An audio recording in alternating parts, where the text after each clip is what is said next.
and sibling Sadie, Logan, Dad.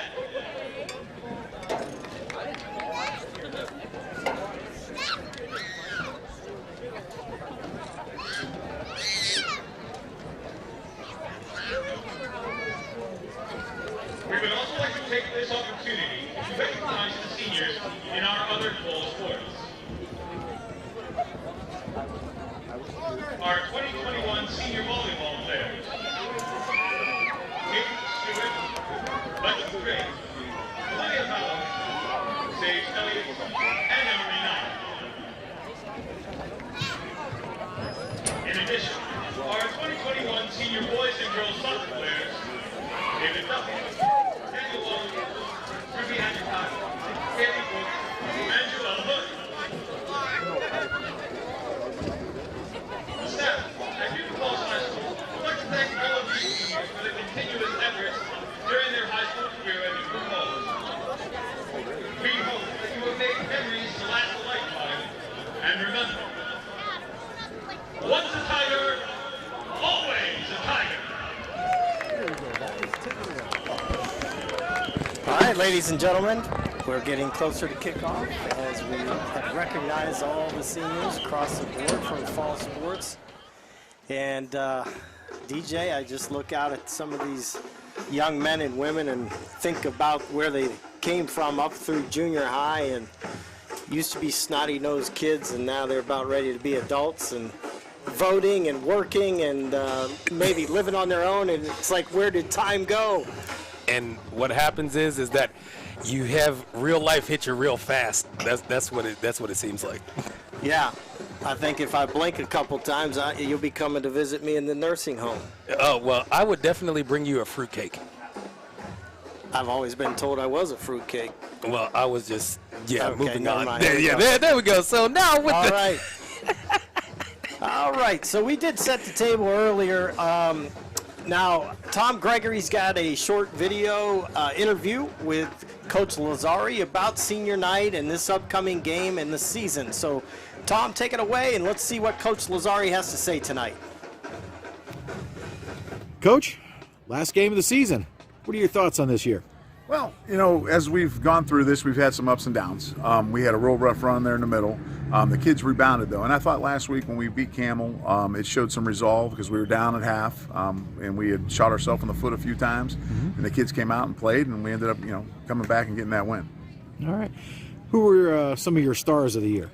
Well, you got to look at it. We always start, like at the beginning of the year, I talked about our offensive line. It was senior laden. This is their last home game tonight, and we got Hunter Jones playing center. You got James Wasonnet. Excuse me. We got a couple other guys up there that we're really proud of, and those guys have done a good job. We've been able to run the ball, and since transitioning, moving Nick Rapsack around as a weapon more than just as a quarterback. Alex Pennington has kind of surfaced as our quarterback and the quarterback of the future here, and that makes us a little more diverse. All right. And what could we look for tonight, your final home game or final game of the season against Crestview? Well, Crestview's well coached. They're fast. They play well. Last few years, they've really turned it on as far as having a winning tradition. So we got our hands full, but we want to take it to them. It's our last home game. We want to go out and, on a good win. After that, who knows? If we get that win tonight, you don't know what next week leads to. All right. Possible playoff potential. There is possible playoff potential, yes. All right. Thank you, Coach. Yep. All right. Okay, and that was Coach Lazzari talking about his seniors and tonight's game and the season overall. And DJ, last week our Tigers went over to Campbell, as Coach Lazzari said, and got a victory, a much-needed victory after several losses in a row. So good job by the Tigers showing some grit out there because they were down, I believe, at halftime and came back and won that game. We got some grit on this squad. I mean, we ran into the toughest part of our schedule. Didn't go the way that we wanted it to, but picking up that victory last week and potentially if we do get a win here tonight, we are looking at the playoffs outside. We got a puncher's chance, though, and that's all you can ask for to go ahead and get in the dance. Right. So tonight's goal is to get a couple bookends here. Bookend the first two wins of the season against Waterloo and Jackson Milton, and then the last 2 games with Campbell, and then tonight Crestview. Crestview tonight's going to be a tall order, though. Give you an example. Crestview's record is 4-4 overall, 3-2 in the league, and they have some respectable wins against teams that we've gotten crop dusted by. So, for example, Liberty and Champion, they beat Liberty 49-13, and you remember what Liberty did to us here with that quarterback. Just kind of did whatever he wanted against us. And again, they beat Champion last week in a thriller, 44-38 in overtime. Ooh. So that had to be a heck of a barn burner against Champion. But they did get the win, and if you remember what Champion did to us, they beat us pretty bad. So we've got to turn the table on them. And, DJ, you never know in football. There's certain teams that match up a certain way against other teams. And it's been proven this year that we do not match up against teams that throw the ball a whole lot. Now, breaking down the only little information that I have on Crestview, last week, the quarterback, Anthony Cusick, he threw for only 83 yards, although he did have 2 TDs. But their main offense last week was this kid, Rockland Batora. He had 36 carries for 251 yards and 3 TDs. So he's the bulk of their offense, evidently. Well, and that fits well, and you can speak to this with our style of defense. Yeah, well, we do know what Crestview is going to do tonight. That looks like 90-10, which is 90% run, 10% pass. Excuse me. That actually forms well with the Newton Falls defense. We do fairly well against run-oriented teams. The fact of the Liberty game, they were, more of a passing squad, but they also could, it just depended, like we're talking about matchups. I do think that this will favor our defense, but I will say that our defensive line is going to be pretty tired because, like you said, he had 36 carries. I mean, that's a lot. And, I mean, that basically Crestview's game is that we're going to run it down your throat, see if you can stop us. And that's what we have to see. I don't know if those carries were outside the tackles. I don't know if they were, pitches to the, big side of the field, and if they got speed or if they're just smash mouth. Well, we're going to find out here shortly. But if it's smash mouth between the tackles, I think it favors us. It helps us at least to limit the success offensively for Crestview. If they like to run outside and they got speed, then that does not favor us because we do not tackle well in space based on our athleticism and just overall speed. So, well, it'll be interesting to see. Haven't seen any tape on them personally. Haven't talked to Coach Lazari too much about them. But when you see that stat of 251 yards and 3 TDs and 36 carries, you got to believe this kid's a workhorse. Now, the other thing is Cusick also had 61 yards rushing and a TD at the quarterback position. So who knows, he could end up like that Champion quarterback, drop back and scatter himself, or the Liberty guy too.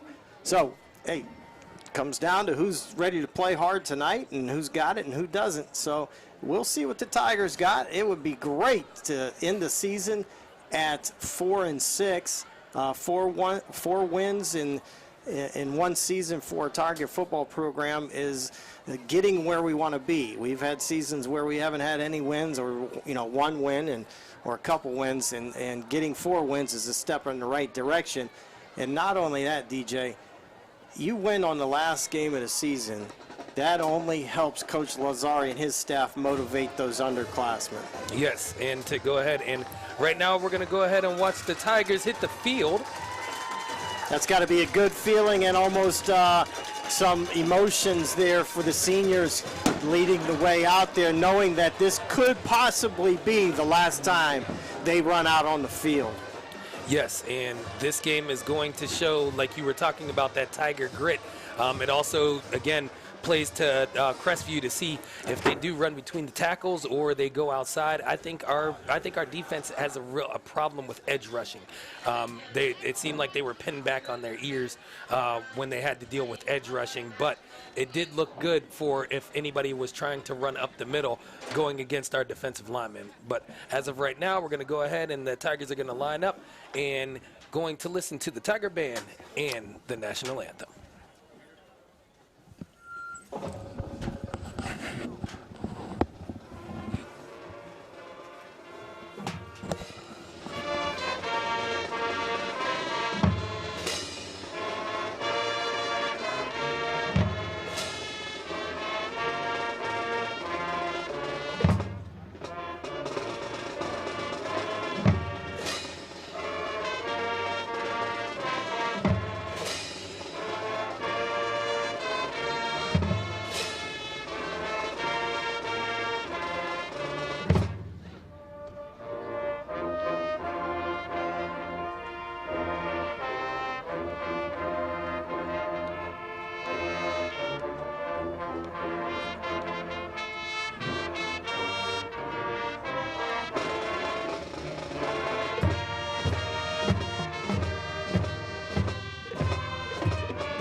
Scott, I'm ready for some football. Are you? Let's go. Let's kick go. This thing off. The clock says 4:05. I say we get it going. Let's see, it's 6:56, so yeah, we got about 4 minutes, DJ. All right, so Scott, what are you hoping to see? Well, you know, it's funny you say that because I'm all dressed up in my Browns stuff tonight, and I got my Browns hat and got my Browns sweatshirt, and I watched that game last night, and I'm doing a little comparison with this Tiger football team tonight and that Browns game last night because Newton Falls, they took their whippings in the middle of the season. Yes. And just like the Browns have taken. Oh, let me get this sweatshirt on here. Tom Gregory loves to see. I'm rocking. I got school spirit. I got school spirit. Bring it in. Unlike my guy here. One more. Hold on. You're liking. Let's go, Brownies. Here we go. It took you 7 years to get your jacket unzipped. Listen, I'm old. I got bad circulation. I need layers. But it's okay. I represent our school spirit. It's okay. Oh, the Tigers know I'm with them. But anyways, nobody really expected the Browns to win last night. And I know I didn't. You had a couple performances by a backup quarterback and a running back that was down in southern Florida working on a fishing boat not too long ago, and the dude ran for about 150 yards and a touchdown, and just looked amazing to the point where you're wondering if Chubb and Hunt are going to get back on the field. So tonight, I need 2, 3, 4, 5 Tigers with that type of performance to beat Crestview tonight, to be honest with you. If we look at scores, seniors are going to have to step up and play like it's the last game of their life, which could be true. That is very true. And that's the type of performance. You asked me what I want to see.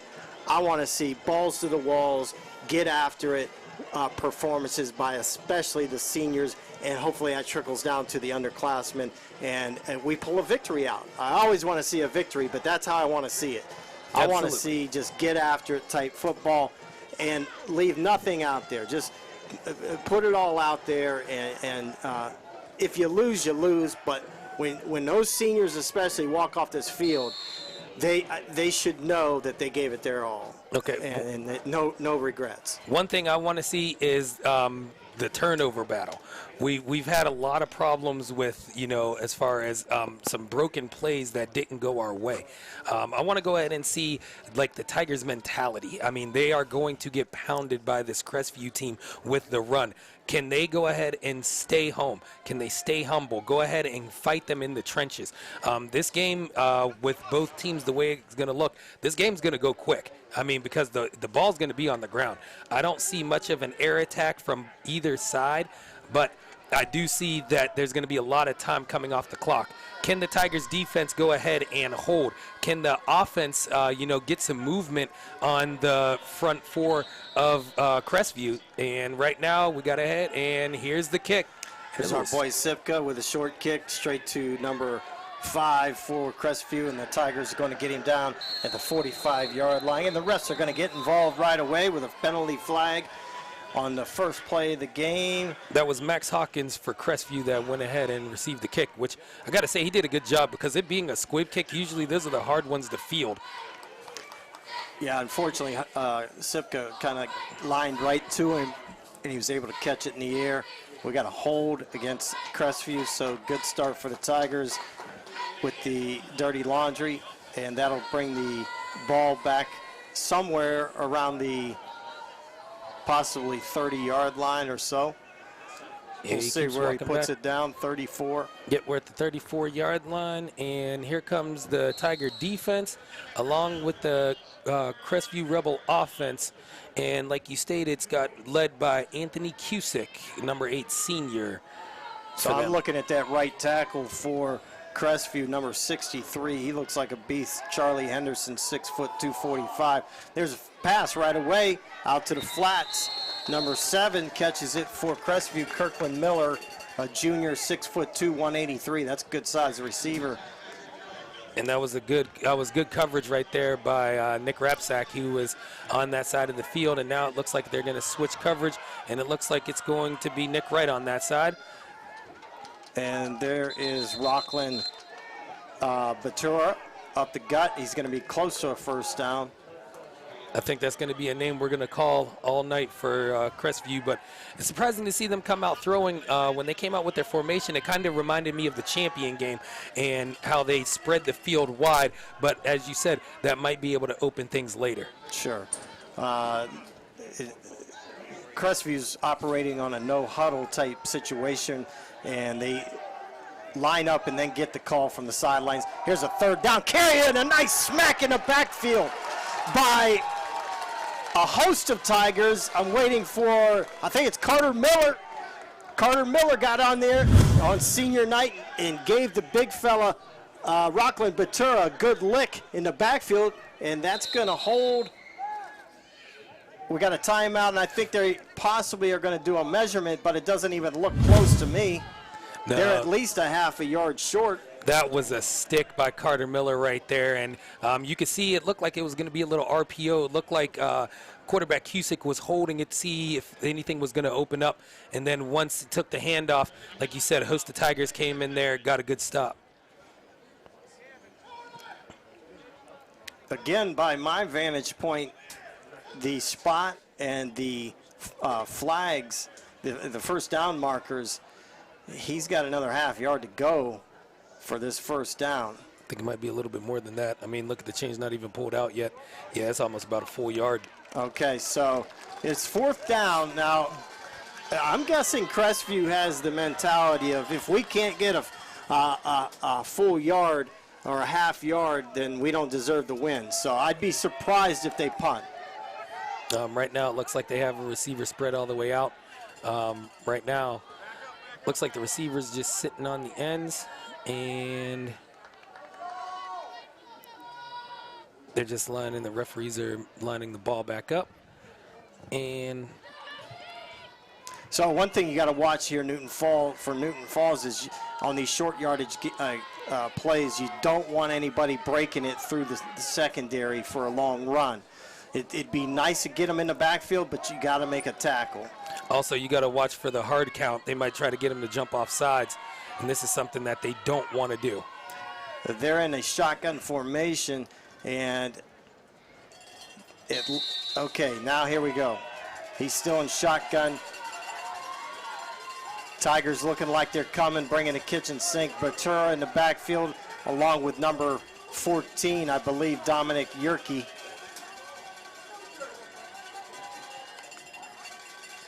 And going for a sweep, and he got it. There's that play we're talking about. Oh, he fumbled! Oh, and the Tigers got it, but there's a flag on the play. I'm not sure. Oh no, that might have been the flag. That was the fumble. That was the fumble where they threw out for the fumble. Got a little bit excited. Wait a minute. There's some guys that are over there for Crestview pointing to see that they got the ball, and Should right be now Tiger football. well, the referees are definitely That's going Tiger over. football. And now, there we go. There was a lot of confusion down there early. So Anthony Cusick keeps it on the end around to the left side, and he had the first down, no problem. And it looked like the ball started slipping in his hands. Let's take a replay. Yeah, as you There's go ahead, Cusick. you see him take over left side. He's holding the ball Watch pretty his tight, ball. and then There next it thing you know, it goes. just slides There it right out of goes. his hands. He tried to pull the old behind the back. Not really. I don't think he tried to do that. And Oh, he that's clearly had the clearly- ball. I mean, who is that? clearly that was big number 77, James Wisenut, and he went ahead, got that ball, and now we get to see what the Tigers can do on a 1st and 10. All right. Wisenot at the right time, at the right place, and Tigers have possession. Pennington at quarterback. He'll give it off to Rapsack up the middle, and the line is pushing. This is exactly what we talked about, DJ. Advantage Tigers size-wise. And that's all they're going to have to do. They're going to have to rely on that offensive line. And the one thing is that we were talking about in the early part of the season, it's a cold game. This actually favors the linemen because they won't be so winded after plays. So as of right now, went ahead, got a 5-yard gain, and Pennington getting ready to take the snap again. There's a fake handoff. Pennington back to pass. He eludes the one tackler. Oh, Throws it up and just why would dumps you it off do to that? Batura from Crestview. He stays in bounds, makes a little move, and he is in for the touchdown. No flags on the play. Nope, And that there's was a flag. There's a flag. That looks like a hold. Okay. Yeah, they're signaling holding, and they don't know if this is before or after the interception that was thrown. So we got to go ahead and see what's going on. I'm guessing it's after the interception.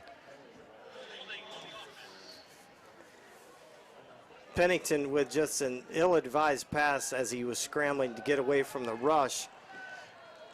So it'll be 1st down Crestview after the interception by Batura, who is their all-purpose player, running back. I'm not sure if he's playing linebacker for them or safety, but That's exactly what I was talking about when I was talking about turnover battle, things like that. In a game with this kind of magnitude, you cannot make ill-advised throws like that. Take the sack, live to fight another down, but unfortunately, through that interception, and now Crestview is in the red zone, and they are in good position to at least get 3 on the board. I'll be honest with you, DJ. I was kind of surprised Coach Lazari called for a pass play there. First down, he got about 5 yards with Rapsack between the tackles, and I get it. Hey, listen, it's easy for me to sit up here and after the fact. So, Coach was probably trying to catch him off guard, thinking that Crestview was thinking the same thing, run, run, run. So, yeah, like I said, it's easy for me up here. There's Cusick throwing it out wide, and that's going to be incomplete.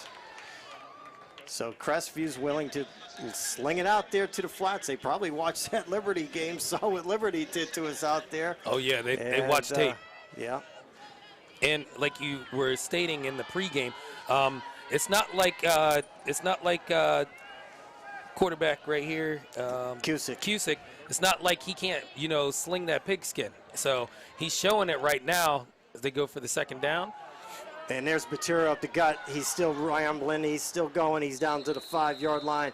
And that's going to be about a 9-yard or 8-yard gain. And just a simple handoff up the middle as you watch the replay.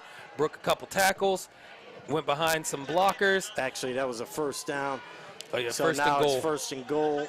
On the 5. I think we'll get a full dose of Batura. Somebody grabs him on the was that Miller again from the back was Miller side? again. So Carter Miller stepping up tonight, giving his all. That might have been, who is that?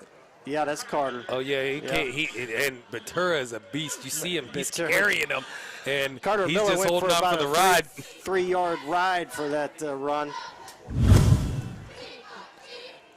I don't expect too much different here from Crestview's offense. No, it looks like they're just going to feed the beast and see what they can do. 2nd and about 4. Pass play. Cusick has it. He dumps it and short. Incomplete. Okay, so I'm going to just say this after just a few possessions from Crestview. The Crestview kid, Cusick, is not the talent that Liberty was. So if they're trying to do what Liberty did, I don't expect the success that Liberty had. No, like Liberty's, I can't remember Liberty's what was that offense. kid's name? Oh, Liberty coach's kid. quarterback. It was like, because Yeah. his dad was the, Yeah. can't remember him, but yeah, that kid was just spectacular. And I think they went from a change because remember, Liberty had a quarterback change. Don't know if Crestview played them before or after the quarterback change. Right. But look, this right here is a simple quarterback draw. Looks like he is short. and Tigers holding strong here. That's going to be 4th and goal on the what looks about the 1-yard line. So this is a similar situation that Crestview was just in, but at that point they did end up breaking for the first down before the fumble. Now it's going to be Newton Falls having to get a huge stop right here on the 1-yard line. Tiger fans, if you're watching on the YouTube channel, hit me up. Let me know who you are. Let me know where you're watching from. And this is a big play for the Tigers. And Crestview up the gut.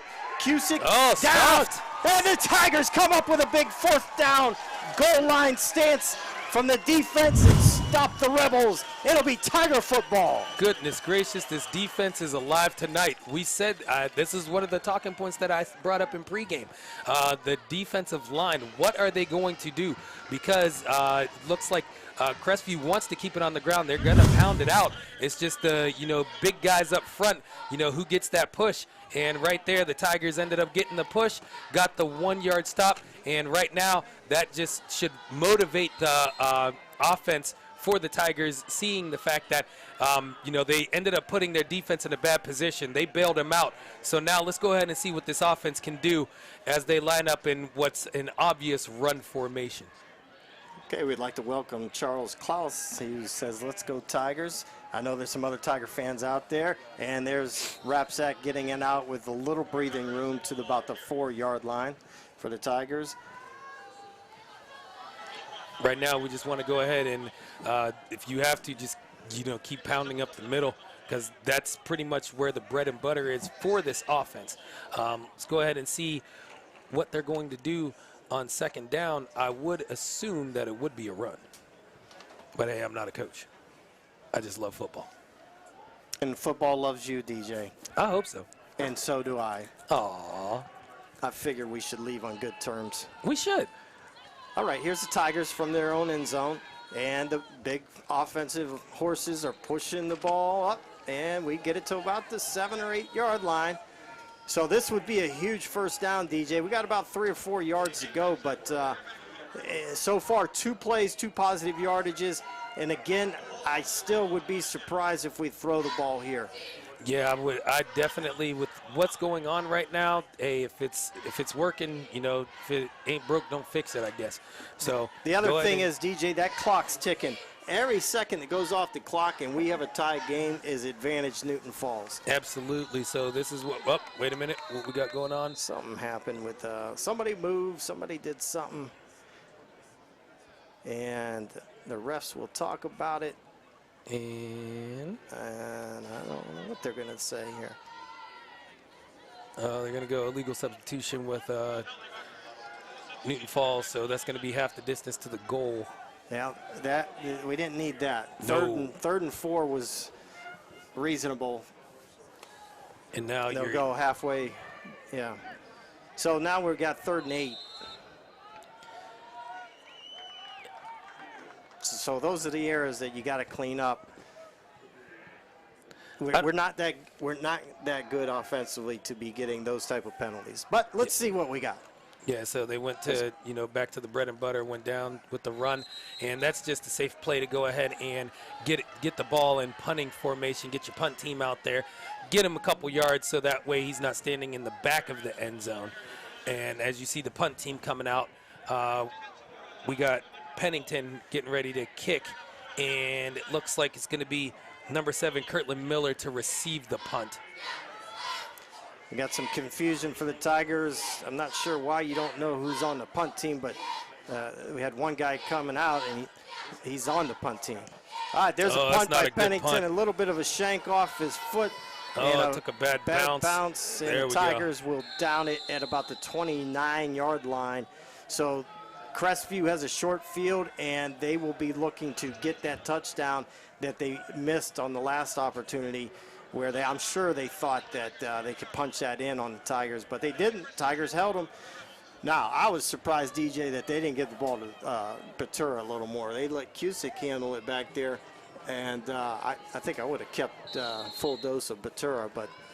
And I think that's what Coach Cusick is actually talking about over on the sidelines.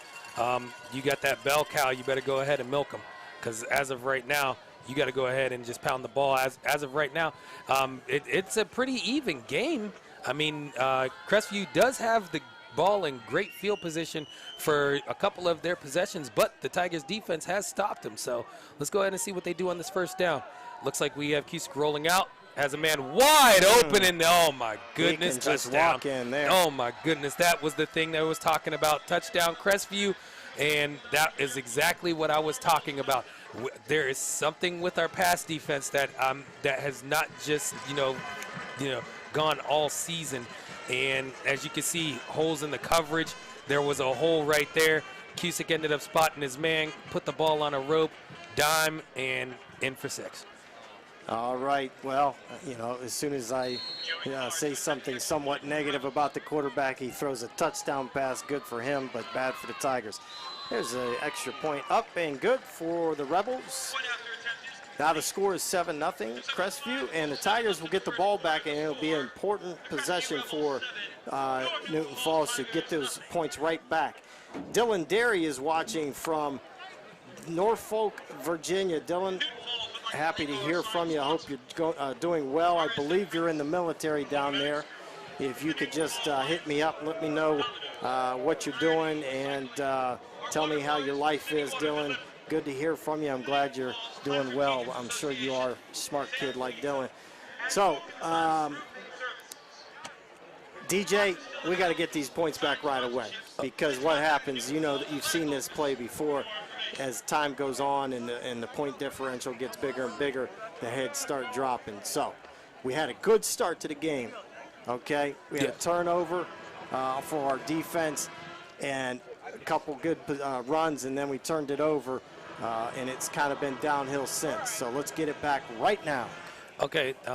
One thing I meant to, ask Coach Lazari or ask the team is why the quarterback change mid-season. I mean, Nick Rapsack, he seemed like he was doing really good at quarterback. Then they ended up flexing him out to wide, put Pennington there, and as of right now, it just seems like the quarterback play is just a little inconsistent for me. Oh, and he took a dive. That's okay. I mean, right there, that was number 8 Cameron Brainerd. Ended up, that's what you're supposed to do on a squib kick. In the first kick of the game where he kicked it right to him, that's what you're supposed to do, get him off and, get him, moving side to side. And as of right now, Newton Falls is, starting on their side of the field. There's just some things that I would like to see, as far as some changes. Right now, well, to answer that question, to be honest with you, I think it was pretty obvious Nick's strength was not passing the ball.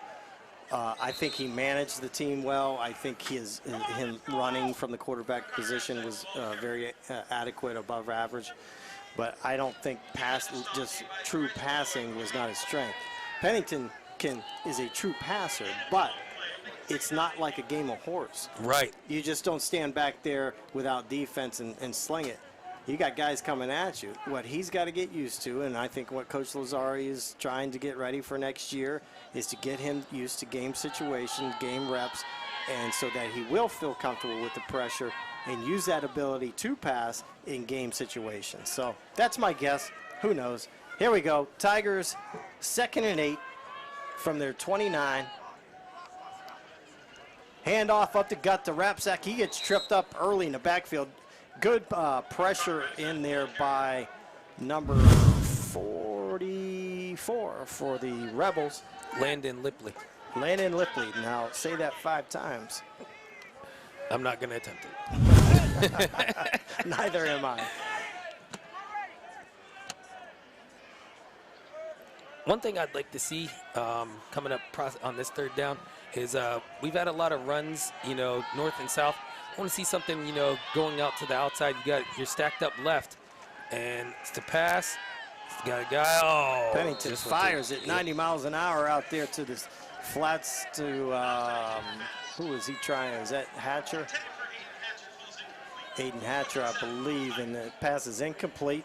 That'll bring 4th down and 7, and Pennington's going to punt again. So another 3 and out. There's Amy. Amy, hello. what you want to do? All right, that's enough of that. Yeah, stick to your day job. All right, Pennington lines up to punt.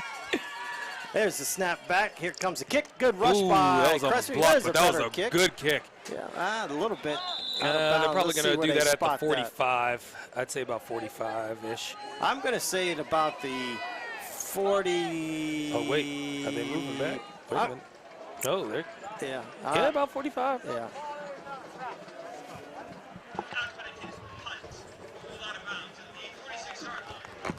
So Pennington's let a few slide off the right side of his foot here early on the punting game.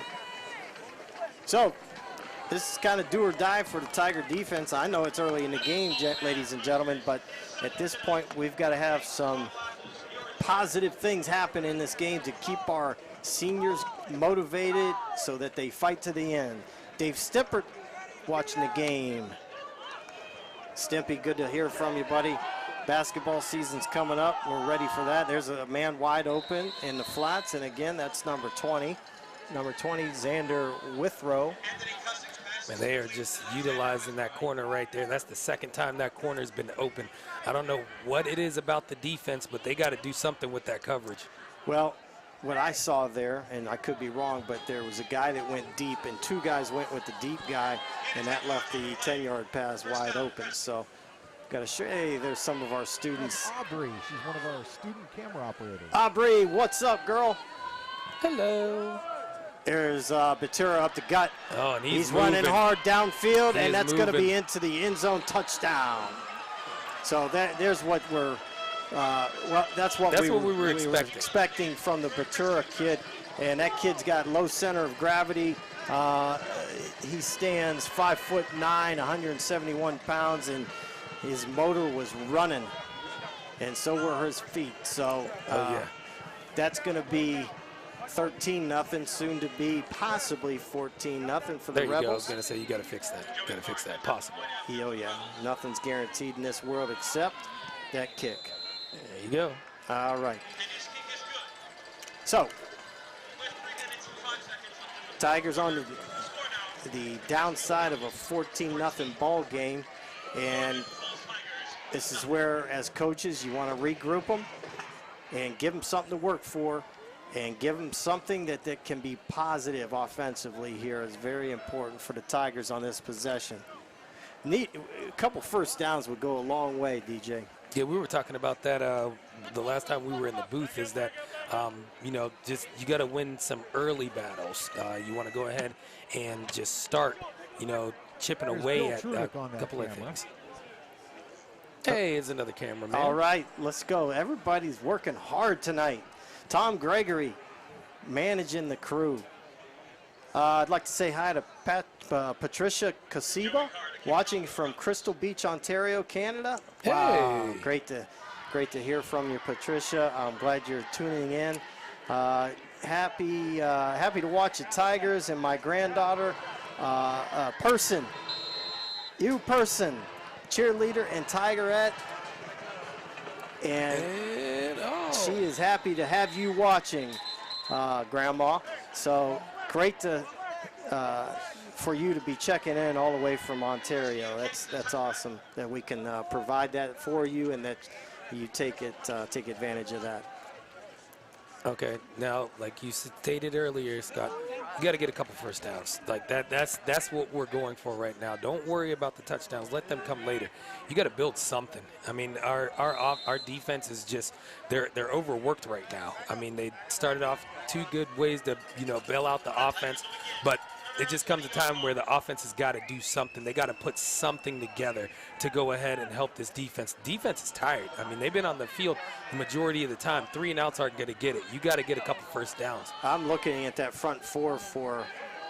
There's Pennington back to pass. He throws a nice pass. There we go. Beautiful That's how you pass start it. to Nick Rapsack. And DJ, that's right there is kind of why you look to make that move with Nick Rapsack and Pennington in a nutshell. I mean, look at his arm. He puts this thing on a rope. Oh, yeah, that was a nice ball. I'm not going to lie about that. And they put it right on the dime. Now, and the key is he had time. Yes, and that's what it is. He had time. He was moving in the pocket a little bit, but he did have a little bit of time. One thing I did like to see is the fact that they're utilizing the RPO. You can see that he was waiting to see if it was going to develop and then just made a pass. Oof. And, boy, nice hit. Carter Rapsack's getting popped in there early on. That might have been Brainerd. No, that was Brainerd. Yeah, Rapsack's running on the field right now. Cameron Brainerd in some action here. Patricia Kasiba, if you would, let us know what the temperature is there in Ontario tonight. It's pretty chilly here in Northeast Ohio, but I want to know what the temperature is in Ontario. I'm guessing nobody golfed in Ontario today. Did you golf today? No. Not too happy about it either. There's Pennington back to pass. Those look at that. And okay, there we go, Tigers. There's some fight. That's what I want to see. A little bit of fight in you. Big number 75. I think that's Wyatt Jones comes up and says, let me help you get 2 more yards. But who was the pass to? I didn't. Yeah, I was too busy watching where he was ended up hitting. So Pennington throws this on a rope. Replay. And then that's going to be number, is that Rapsack again? Yeah, it was. 12 Rapsack. That was Rapsack. Second Nick completion. Rapsack, second completion. And then, he didn't go down on the first hit. I like seeing that. He's a Rapsack. There you go. There's a run up the middle for Carter Rapsack. Speaking of Rapsacks, and now the Tigers got a little something going, DJ. Okay, this is what I was talking about. A little bit of motivator. Had to change some things up. But now we got the Tigers rolling, ended up picking up that huge first down, and now you're manageable now. This is what I'm talking about. Get into manageable downs. Go ahead and just work the field.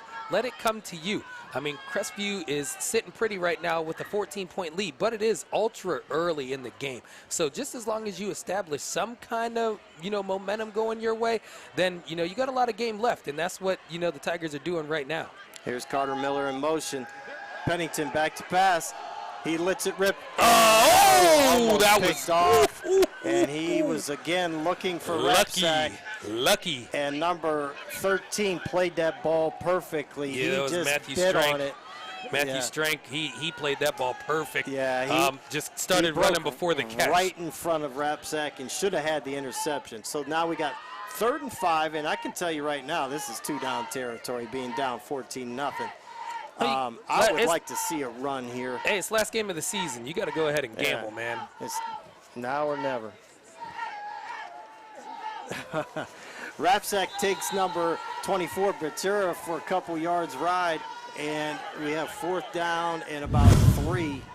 As you can see right here on the replay, just to go ahead and simple handoff, and Batura rode him and ended up getting a couple yards out of that, though, for Carter. So, hey, we'll go ahead and take it. Right now, 4th and 4, big boy football right here. The offense is staying on the field, and this is what we're here to see. That Rockland Batura is a player, and that's a dude right there. Only a junior. He's a dude. Okay. Oh, he didn't. Oh, well, play. Green grass, he's got to go, make a move. Oh, he got popped, and I think he's got the first down. I am surprised that a flag is not on the field. There's a helmet down there, and it looked like there was a little bit of extracurriculars going on. But I seen that helmet pop off, and I'm like, whoa. Broken play. I was looking for the yellow stuff. Yeah, he was expecting the handoff to actually go the opposite way, and it actually worked out in favor of the Tigers. Ended up taking a nice hit, but not before he got the first down. But that was definitely a broken play because he was going left, the other player was going right. He said, uh-oh, my guy's not there, I'm just going to take off. Yeah, Pennington's going to have to learn to lower his head a little bit, get lower physically, because he took that hat too high. Oh, there we There's go. Cameron Brainerd on the left he side. got He's some down the yardage. sidelines. It's going to be a Tiger touchdown. Touchdown, Tigers. And that's what we wanted right there, DJ. There we go. Now we got a game going. This is what I'm talking about. And it's been a while since I've called Cameron Brainerd's number, and good to see him get off the schneid for a Tiger And there goes the TD. fireworks. There we go. And hey, we haven't seen those in a while, man. Haven't seen Right. those in a while. Tiger Town's got some fireworks going on. And here is my man Sipka coming on for the extra point. Don't say nothing. You know what, Don't DJ? say nothing. What's the chances of this kid missing an extra don't point? say that, man. Zero, DJ. Oh, gosh. Zero chance on this Scott, happening. you're killing me, man. Watch this. You're killing me. Guaranteed. Taxes, death, and Sipka's extra point. The only thing's guaranteed. Thank you. You scared me, man. You scared me. Every time I you ain't do that, even you can't nervous. jinx the kicker, man. I'm more nervous about waking up in the morning than him kicking an extra point.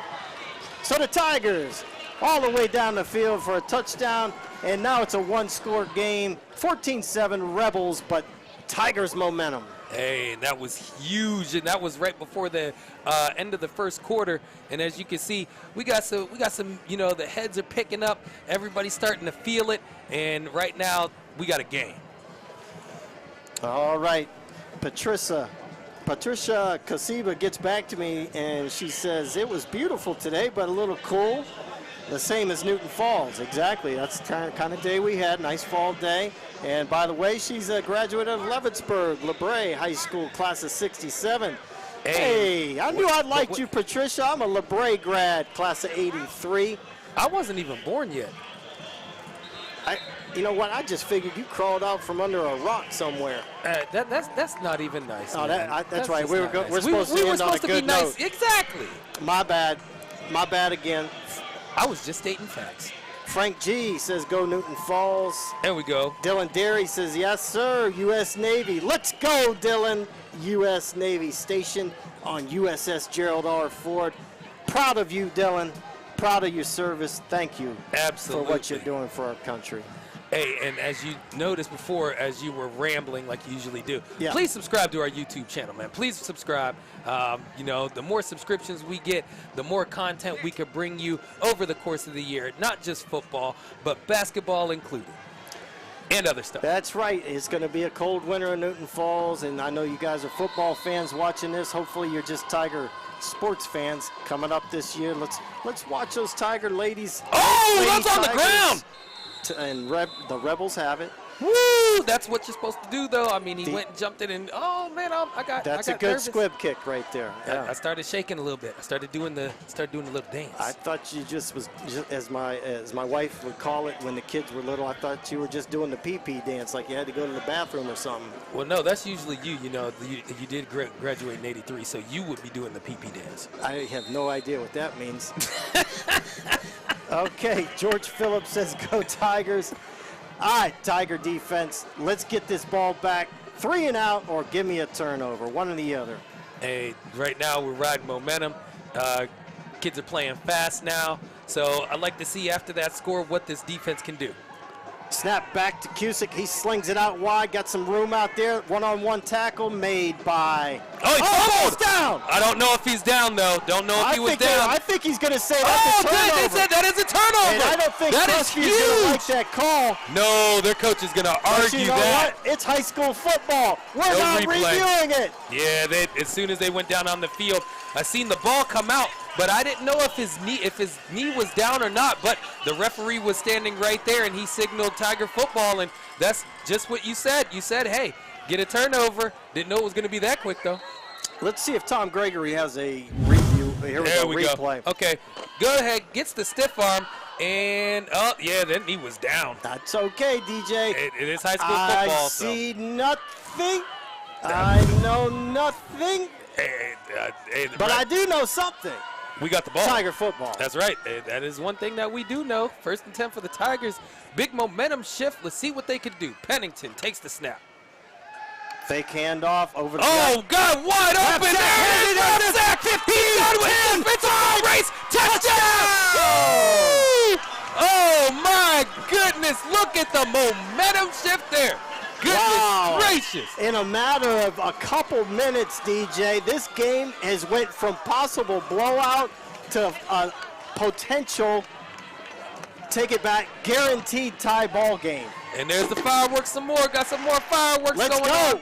I hope you run out of fireworks. Hey, that's what I'm talking about. But, hey, they What a invest in play. their fireworks, man. They invest in them. Now listen, earlier Don't say nothing. You Don't- questioned about the Pennington quarterback situation. Yes. And Well, now we're seeing it what come to fruition. You're Yes. seeing what Coach Lazari sees in practice. Here's Sipka, ball down, kick up, go. There's my man's. Let's go. Let's go. No question about it. Tigers on a roll. 14-14. 51 people out there watching on the Newton Falls YouTube channel. And Let's hear from you. I want to hear from all 51 of you. Who are you? Where you watching from? Even if you're from Crestview, we love you.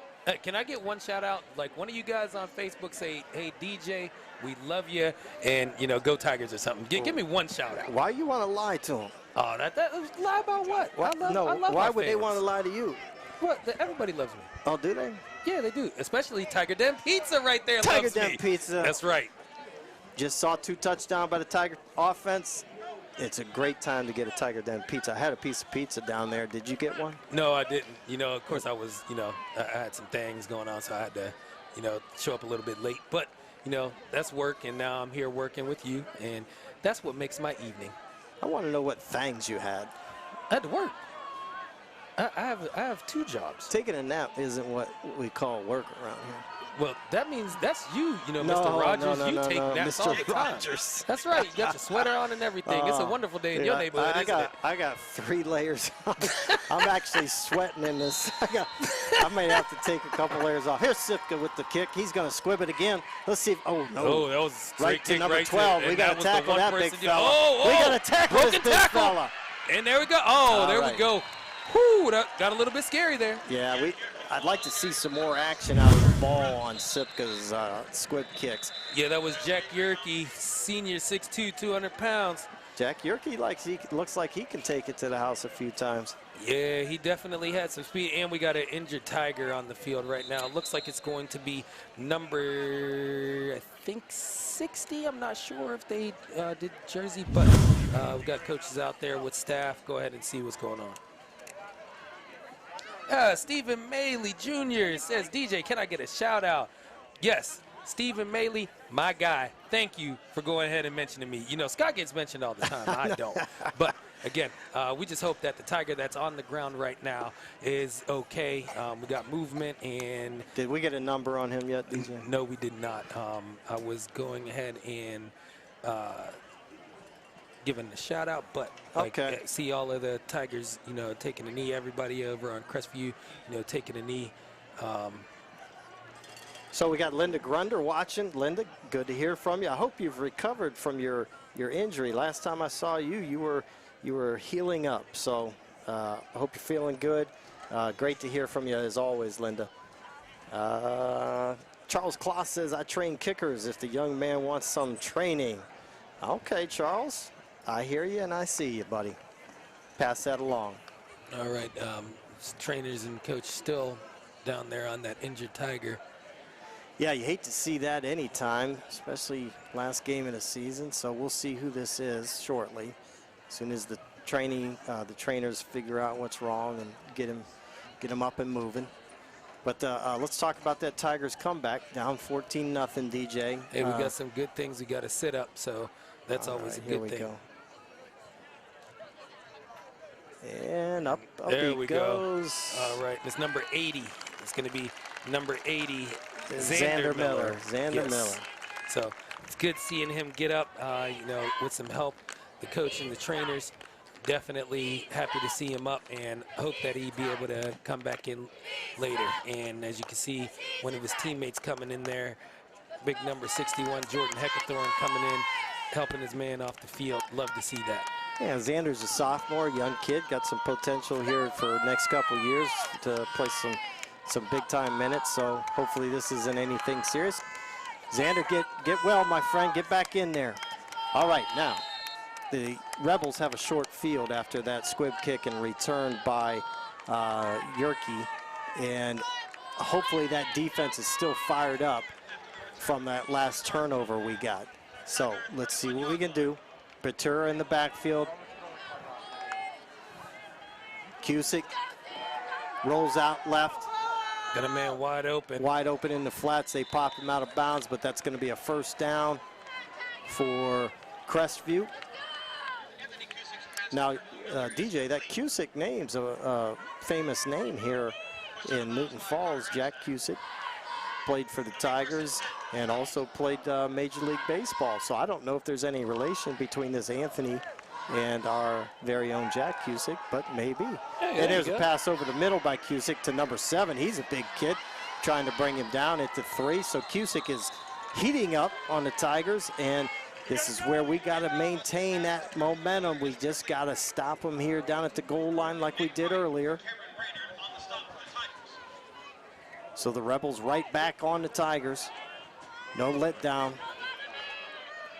There's a snap, handoff to Batura, and we get him in the backfield, but he's carrying Tigers and into the end zone, and that's going to be a Rebel touchdown. Batura was stopped at the 3 and just carried about 3 Tigers into the end zone, and Crestview comes right back on Newton Falls and takes a 20-14 lead. Just like that, DJ. Hey, straight up the gut. Can't argue that.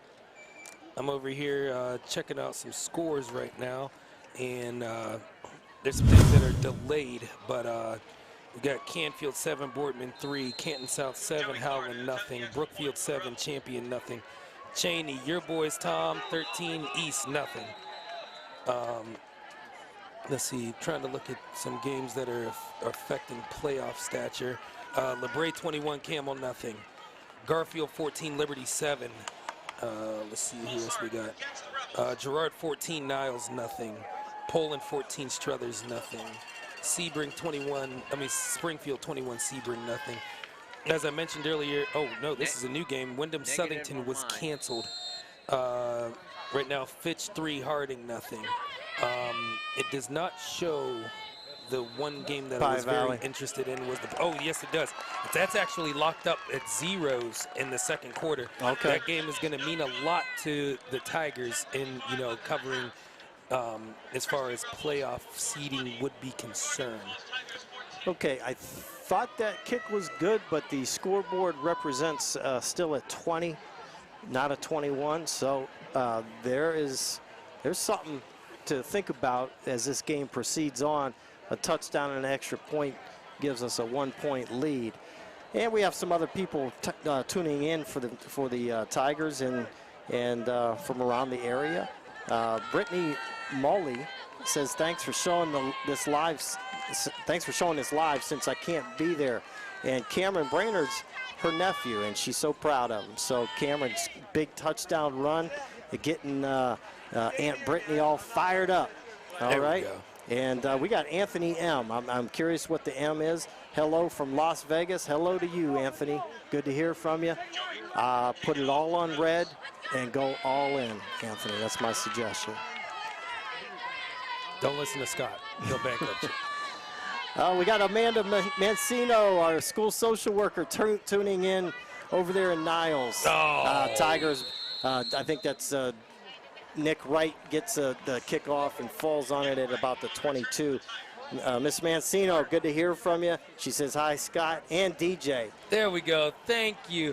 Thank you, Amanda. I appreciate it. Yeah, what a lady. She's a great gal. Absolutely. Great for our school, great for our kids. She says, go Tigers, even though she's a Dragon. We still love her. There we go. Nick Brewer says, I'm from Salem, and it's good to see Crestview putting up a fight against the team. But he says, let's go Tigers. So, okay. Let's go Tigers. That's what I'm talking about. All right. And on that note, let's go Tigers. Pennington will take the snap, hand off up the middle, and the Rebels snuffed that one out quick. There wasn't any room to run up the middle there. Yeah, he wasn't going nowhere on that one. There was just a host of Rebels that came in there, and they shut that play down from the jump. 1-yard loss. DJ, if you look at that front four, there's no real as far as huge guys on that front four for Crestview, but they look athletic. And that's what it is. You know, you got the big boy speed, you know, of the Tigers, and then you got that athletic speed as far as the athletic strength on the size of the Rebels. And I think that, you know, over the course of a game, that will wear on you. Pennington will sling it out there to the right side. Oh, nice move. And I think that looked like short running the ball. Is that number 2? Yep, that's number 2. You know, after whatever 5 games now watching, 5 or 6 games, I figured out these guys' running styles, and as soon as he caught that, that looked like Caden Short, and it was. Good pass, good catch, good run after catch. There you go. I like that he did the little hesitation, and that's what bought him time, and turned around and made it to a first down. So let's go ahead and see what Pennington and the boys can do right here. Clock running, 9:46 and running. First down Tigers. Pennington, snap, pass, and overthrew. He overshot everybody. He missed his opportunity. He had a window that was, he hesitated.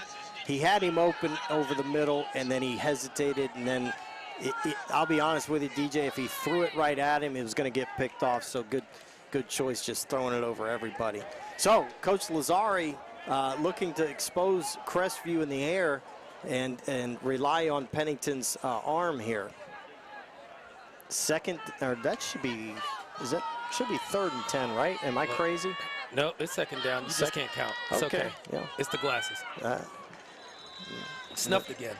Snuffed again. Snuffed again? Okay. Yeah, ended up getting oh, that's right. We got that first down from Caden Short. Yes. I missed that one. It's okay. You were sleeping. It's okay. I saw you nod off, Grandpa. 30-second naps are important for my age. That's right, Grandpa. That's okay. We'll go ahead and get your ginkgo ready. Okay, Stimpy wants a shout out. Dave Stimper, #1 Tiger fan in the house. Hey, Dave. How you doing, You brother? the man, Stimpy. That's right. Hi, DJ. There we go. There we go. He Say don't, hi, DJ. He don't care about you. Oh, Newton Falls loves me, man. All right. Oh, there we go. Pennington on the reception. Oh, my goodness. Seeing the way the tackle was as he came across the top kind of scared me a little bit. Well, I'm like, whoa. Caden Short caught that ball. Let's watch this. Now, I want you to watch this, fans. He caught the ball and waited like a second to get tackled, and he had actually a little, he's like, where's it coming from? Boom. That's what got me. Like, it was like watching it in slow motion. It's like, no. He heard number 12's footsteps. He didn't want to run. He's like, okay, it just hit me already. 4th down, and Pennington's going to have to punt here. This could be a chance for Lazzari as a quarterback back there to do a trick play. Nope, let's kick that thing.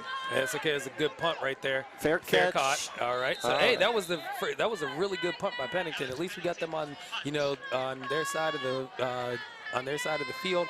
And let's go ahead and see what they can do to go ahead and, you know, stop this Crestview offense that seems to have a little momentum. This is a must possession here for the D. That last possession was too easy for Crestview, and we still have a little bit of gumption in us, a little bit of senior night excitement. We have to get a stop here to maintain that. A little bit. It's a lot of bit. It's a lot of bit. You got to feel feel that last touchdown for Crestview. Feel the power. All right, I didn't realize we went into Star Wars there, but okay, Yoda. Here we go, pass out to the left flats, and he breaks there's it a down. flag right there. I saw that from 14. a mile away. He could go ahead and run this all day. Might as well shut it down because that's coming back. Number 14 is going to get tagged with an illegal block, and that's Dominic Yerke. And that's going to take a big play away from Crestview. Yeah, as soon as you go ahead and you see the completion right here, it's the block right there, bam. Right in the back. And that was going to be, I think that was Dominic Yerke, number 14, on the far side of the field, coming in and, just shoving the back, and you can't have that. So Laundry on the field, backs up the Rebels, and right now that's going to go ahead and take them to the 23-yard line, which is going to make that now. Why was that penalty so, why was it that's not a 15-yard penalty, is it? Yeah, it is. Blocking the backs 15 yards? Mm-hmm. Oh, nice hit! That's how you Bring it down! I was going to say, are they going to blow the whistle? I mean, they letting them play. Don't get me wrong, but you know, there's a thing where you start tackling, and if you don't hear the whistle. Check this possession, like where he marked it. I don't. Yeah, I mean, look, you see him drive, wrap, and you know, you do what you're supposed to do as far as the tackle. Okay, good hit, good stick. Now we got second and still a long way to go. Okay, see Crestview in a 4-set. There's only 2 safeties back there. I don't like the way that looks. Got to hit this. There we go. There you go. Oh, there might be a helmet-to-helmet, though. I don't like that might go against the Tigers. I think that's like a helmet-to-helmet hit. Just looking, if you watch real quick on the replay, as soon as he goes and he gets the ball, you see the first man wrap up, and then when the second one comes in, it's not even close. I don't know about this. What are they going to call? Oh, sideline warning. Oh, for Coach Lazari. Yeah, it was a bang-bang. But, I mean, it looked as far as he's going as the hit, but then when you watch the replay. When we saw the flag go down, right, we thought it was like helmet to helmet. I immediately thought that was going to be like, look like helmet to helmet, but, you know, that's real time.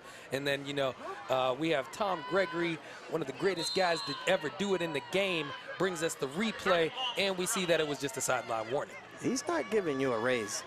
You can compliment him all he wants. I'm just proving fact. And I gave his Cheney boys a shout out. Because if you were getting a raise, I was going to start complimenting him left and right. Here's Cusick rolling out left. He's got He's time slinging all it. day. He's and covered. Whoa, that's I don't know about that. That's a tough call. I don't know Coach about Lazari's that. not going to be happy ticky-tack. about that. But hey, take him where you get him, but they're going to get him for the pass interference. So let's see if Tom can get a replay on that, because that is a tough call against the Tigers. You got 3rd down and like 17 yards. And now you just turned it into a first down. First down. Ouch. That's a big one. That's a big one. But hey, that like for like, you know, that was one early, and now, you know, I'd say they got it back.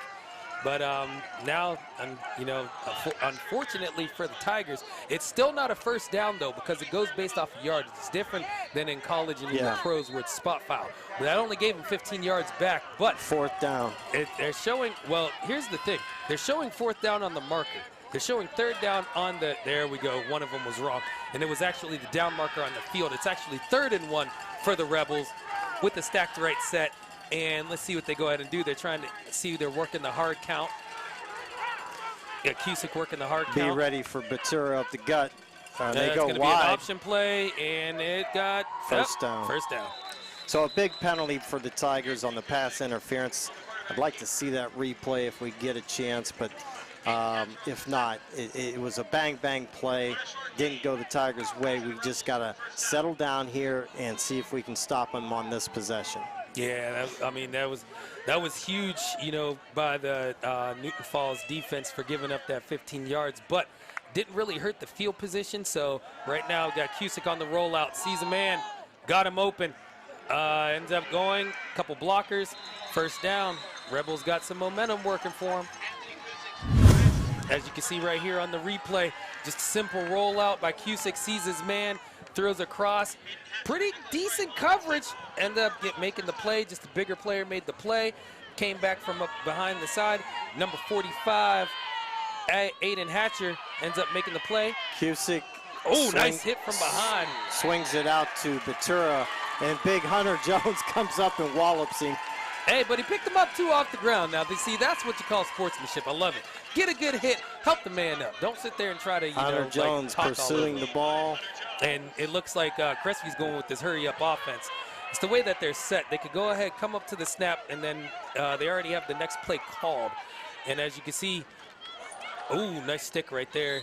And end up getting a hit right there. And Batura, you know, starting to call his name a little bit more, getting in those positions right now.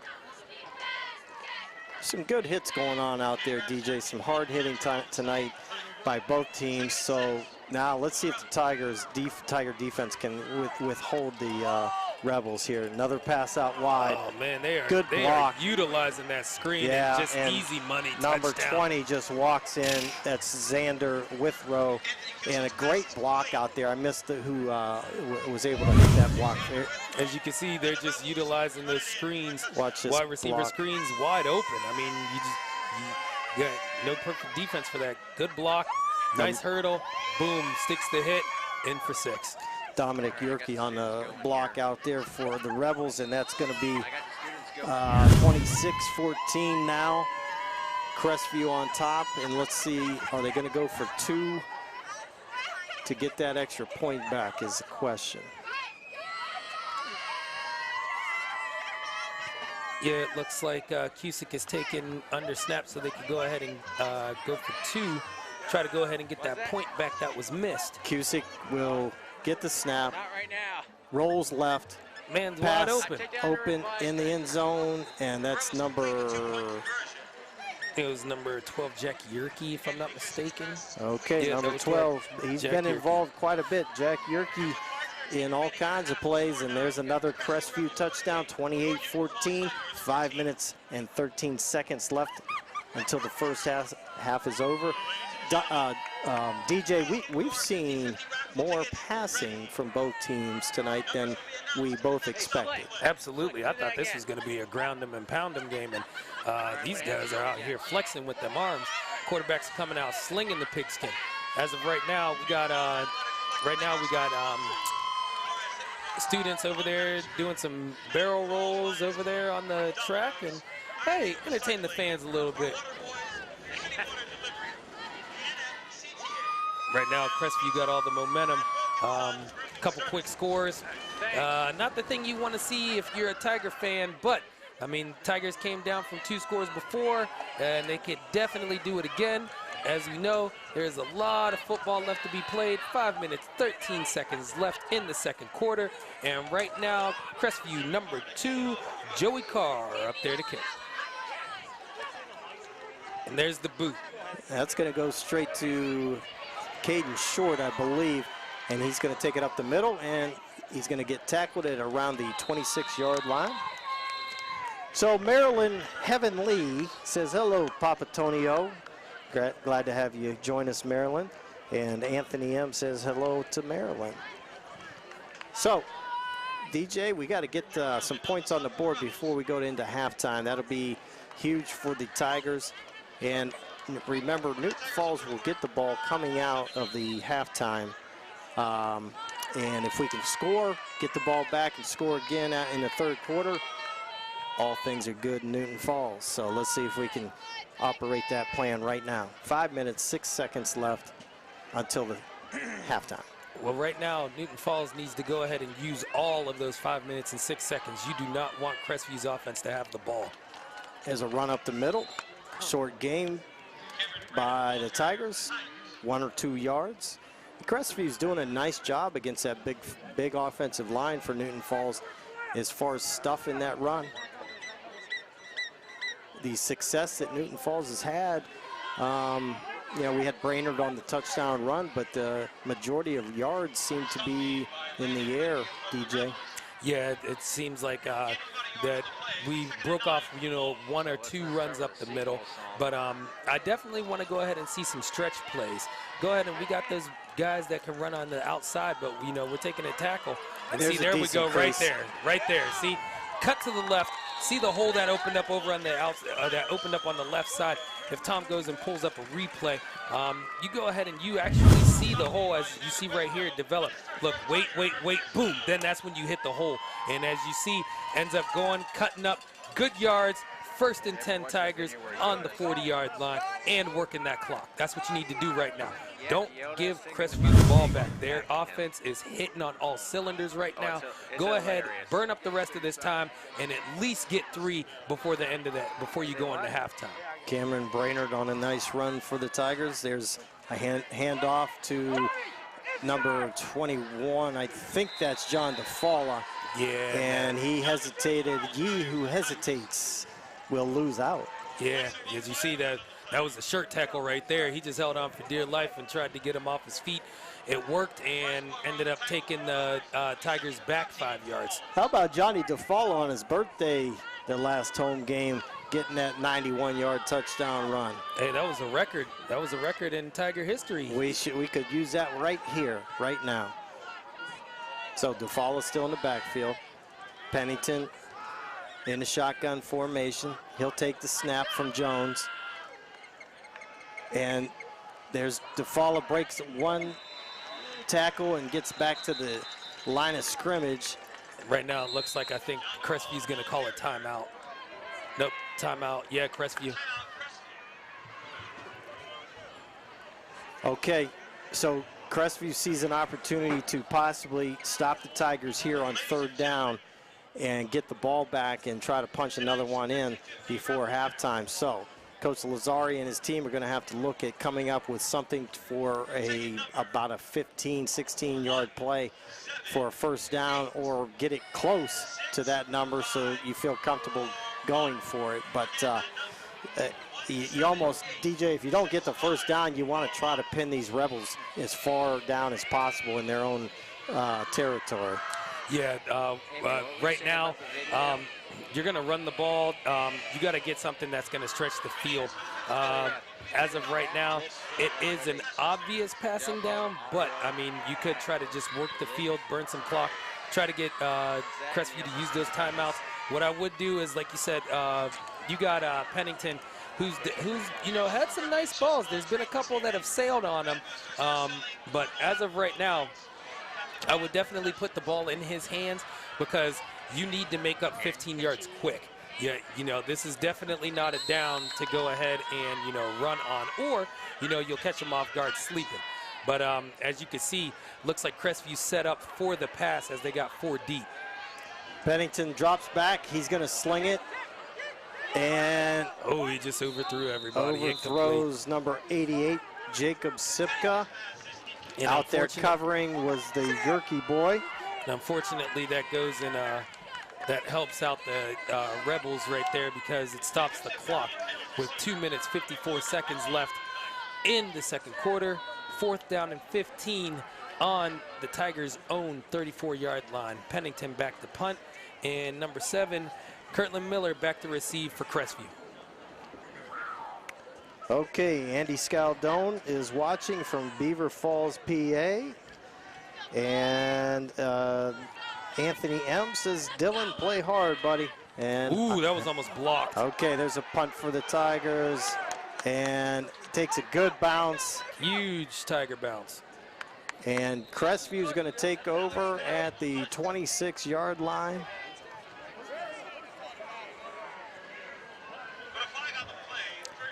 And we got a flag down, DJ, and I don't know if there was roughing the punter or what do we got? I don't know what that's going to be. Yeah, they're looks like they're signaling. No, they were over there talking. Oh, it was definitely a personal foul, roughing the kicker. Okay. Oof. So that's huge. That's going to get the ball all the way into Crestview territory. It's going to be a 1st down for Newton Falls, and that's a game changer. Yeah, that's huge. That was definitely huge. You seen that Crestview was coming hot on that punt. They wanted to get that block because they almost had a couple before, and right now ended up getting the personal foul, and there's new life, for the Tiger offense. So, right at the 50-yard line, Tigers maintain possession on the penalty. Pennington in the backfield with, I believe, that looks like Rapsack. Either that or Brainerd. That's a Rapsack. Oh, he's got a man wide open. Oh, what was that? He had him open down the field. Oof, I can't see what they see, but coming up here from the press box, I saw Caden Short streaking, made it in the inside. He was open, but he just missed him and incomplete. Almost an interception.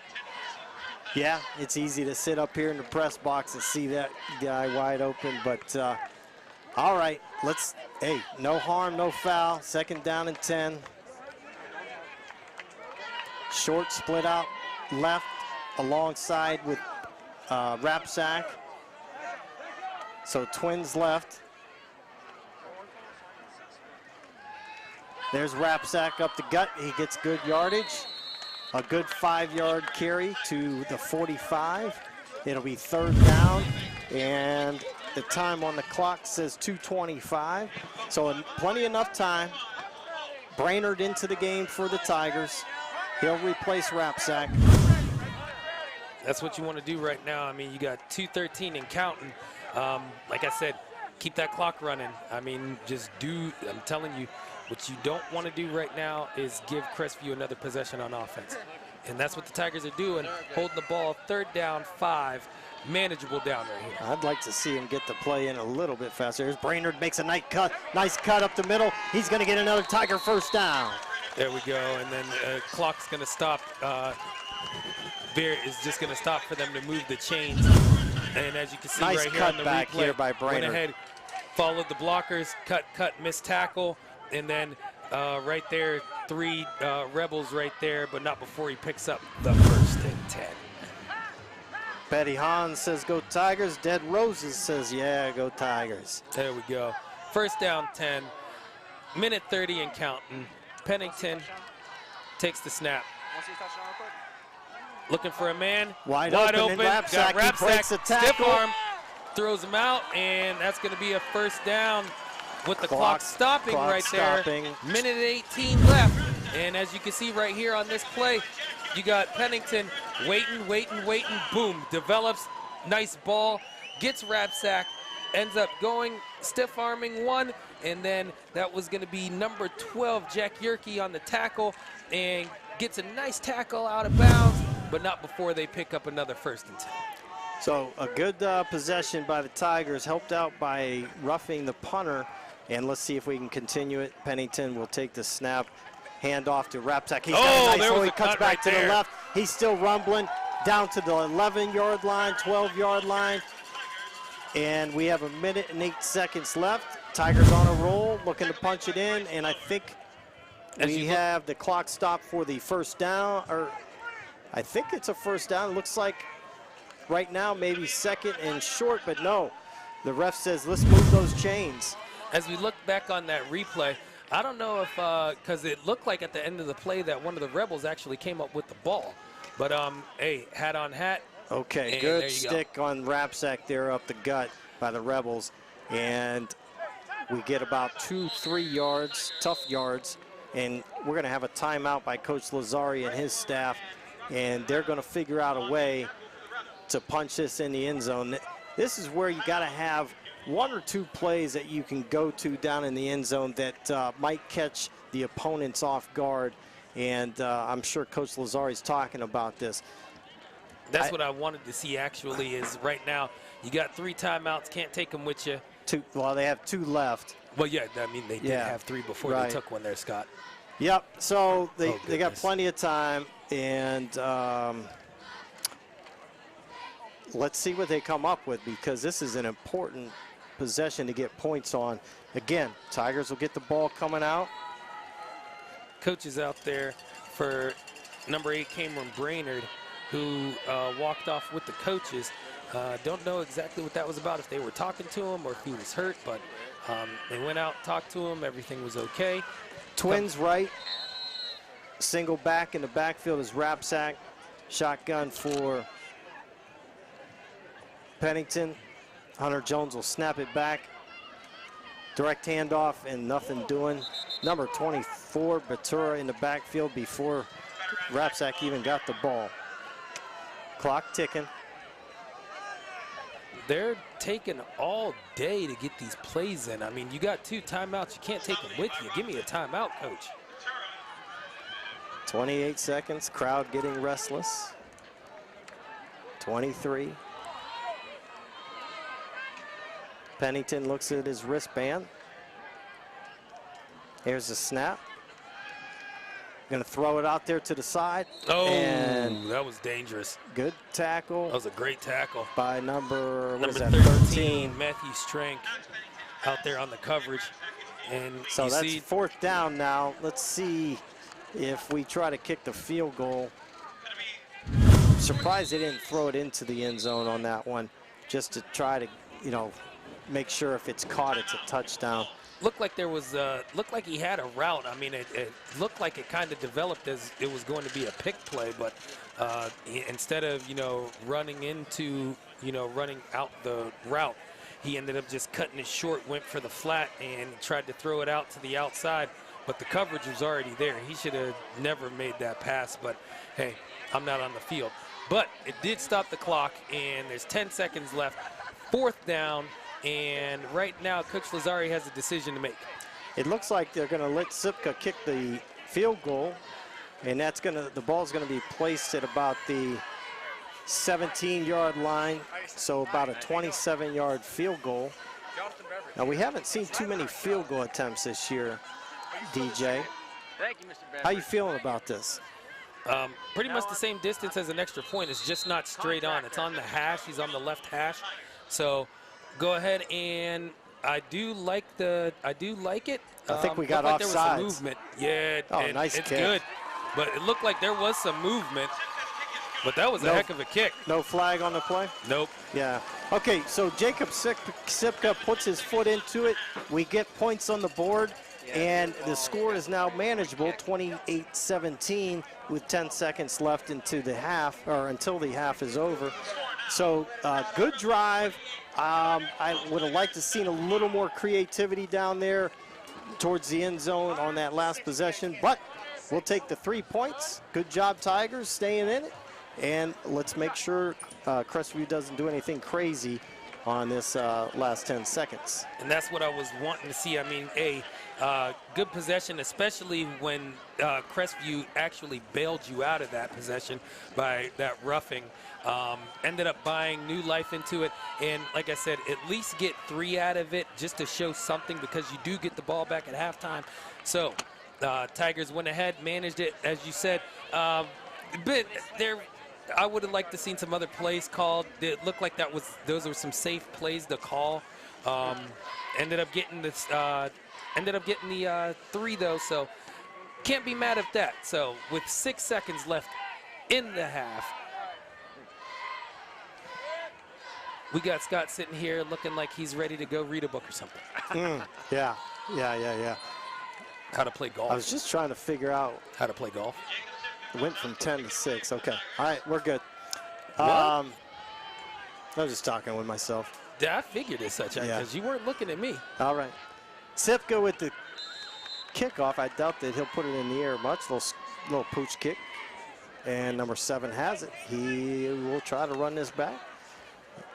Good outside containment, and he just falls on it. And that should be the end of the first half.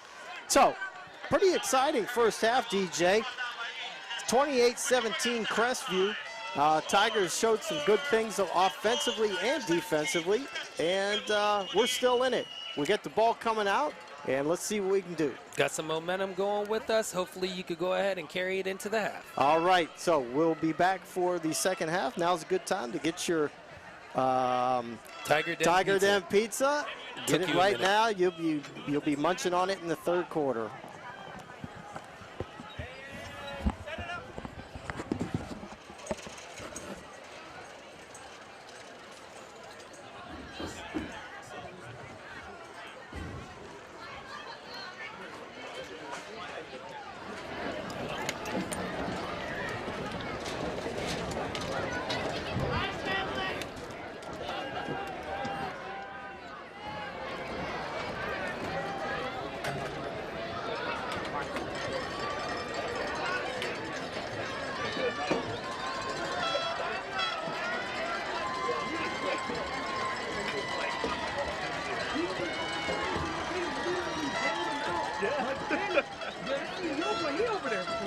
I'm like, dude, as soon as I seen the offense come out, I'm like, man, we cannot have the 2021 edition of the Crestview High School Marching Band. The band is under the direction of Mr. Aaron Bagel, with Assistant Director Brady Emerson, Percussion Instructor Henry McCurry, and Color Guard Advisor Sarah Kaufman. The band is led onto the field by Drum Major Allison Porcher and Commanding Officer Jonathan Beveridge. Tonight the band will present selections of their 2021 show entitled To Reach the Summit, featuring Ain't No Mountain High Enough by Marvin Gaye, You Raise Me Up, performed by Josh Groban, In the Hall of the Mountain King by Edward Green, Night on Bald Mountain by Modest Minorski, and Climb Every Mountain, Sound of Music.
sit a while with me.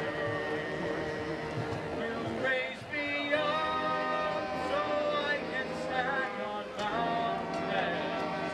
You raise me up to walk on stormy seas. I am strong when I am on your shoulders. You raise me up to more than I can be.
Crestview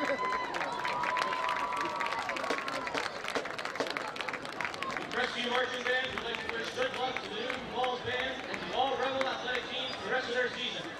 Good night, and as always, go Rebels!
Welcome back, Tiger fans.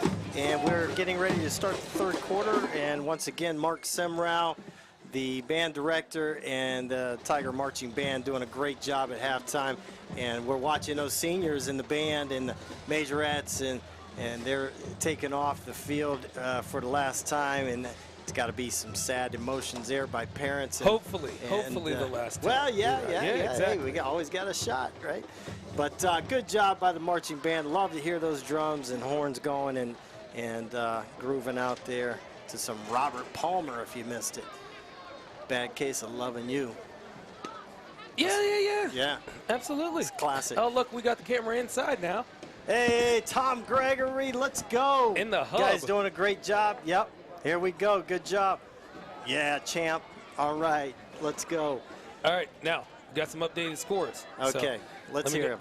All right. So, as of right now, we got Canfield 13, Boardman 3, Canton South 35, Howland nothing. Brookfield 14, Champion 7, Cheney 19, Youngstown East 8. We have McDonald 21, Jackson Milton 7. Lakeview and Jefferson are tied at 3. LeBray is all over Campbell 48-7. Garfield 21, Liberty 14. That's a good game. Garfield what? Tell me that one again. Garfield 21, Liberty 14. Yeah, that's a great game. That's a good game right there. We got Girard 28, Niles 14. Matthews 8, Pie Valley nothing. That's a game that's going to affect the playoff route if Newton Falls can get a win tonight. Springfield 42, Sebring nothing. South Range all over Hubbard 20-0. Warren JFK 21, Southeast nothing. United 21, Southern nothing. Harding 21, Fitch 13. That's a good one. Yes, and that's all we are caught up right now. So go back once again to the Pie Valley Matthews situation. Yes, we're going to revisit that because right now, Pie Valley, with them being in the same division and region as Newton Falls, they would need Pie Valley to lose, Newton Falls to win, and we got a little bit of help. Right now, it is Matthews 8, Pie Valley nothing. Okay, so we got that working, but we need that score on our scoreboard to change. 28-17, 11-point difference, and Tiger ball coming out of the half here. So, playoff implications. Tigers hanging around. Pie Valley allowing Newton Falls to hang around a little bit here. And very important first possession. And I'm sure the coaching staff has talked to their kids about it's do or die here, boys. Let's get off to a good start. So number 2 will kick it off for Crestview as he puts it on the tee, and we've got the usual suspects back there ready to return the kick. Caden Short is in the middle, deep. Cameron Brainerd over there on the right side. And the kick. That's good. Good return. Yeah. Oh, it's still got, he's got a hole up the side. Rapsack. He's got one man to beat. All right. Okay. Good return up to the 44-yard line. This is also a huge game for Crestview as well. Right now, they are seeded number 11 in, let's see, they are Division 5, Region 17. So this is playoff implications for them as well.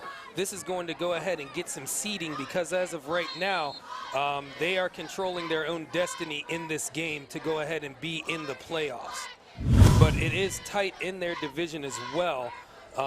They got teams like Sandy Valley, Conneaut, Lutheran East, Liberty also in this mix right now, but Liberty is having some troubles right now as well. Okay, Pennington will start off at quarterback. Hunter Jones will snap it back to him. Pass out to the right side, looking for Rapsack to make a play, and the Rebels defense comes up big and makes a stop in the backfield.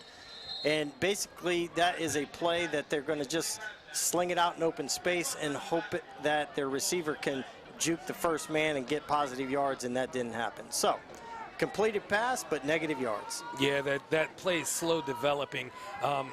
That's usually those plays right there, one step, get the ball out, because then it buys you time. It's the fast as the quarterback goes, it buys the time for those corners to go ahead and either creep up or, cut back. And unfortunately gave him a little bit of time there to make the tackle in the backfield. Pennington slant route over the middle. Good pass, good catch, and then good tackle made, and that should be close to a first down. Well, it looks Pass like that's made to Caden Short. Looks like that's going to be in the area of holding, though. Flag out in the middle of the Penalty field. on the play. Yeah, that's going to end up coming back. Look like when they throw it in the middle of the field like that, that's usually the area of holding. I like the route by Caden Short. I like the pass by Pennington. Yes, that actually was a great play right there. Just ended up a penalty, something that Newton Falls has to work on, especially with these last minutes in the quarter, because this right here could potentially be the last game, or they pull it out and they got a little bit of hope. As they say, they got a puncher's chance. Twins to the right, single receiver to the left.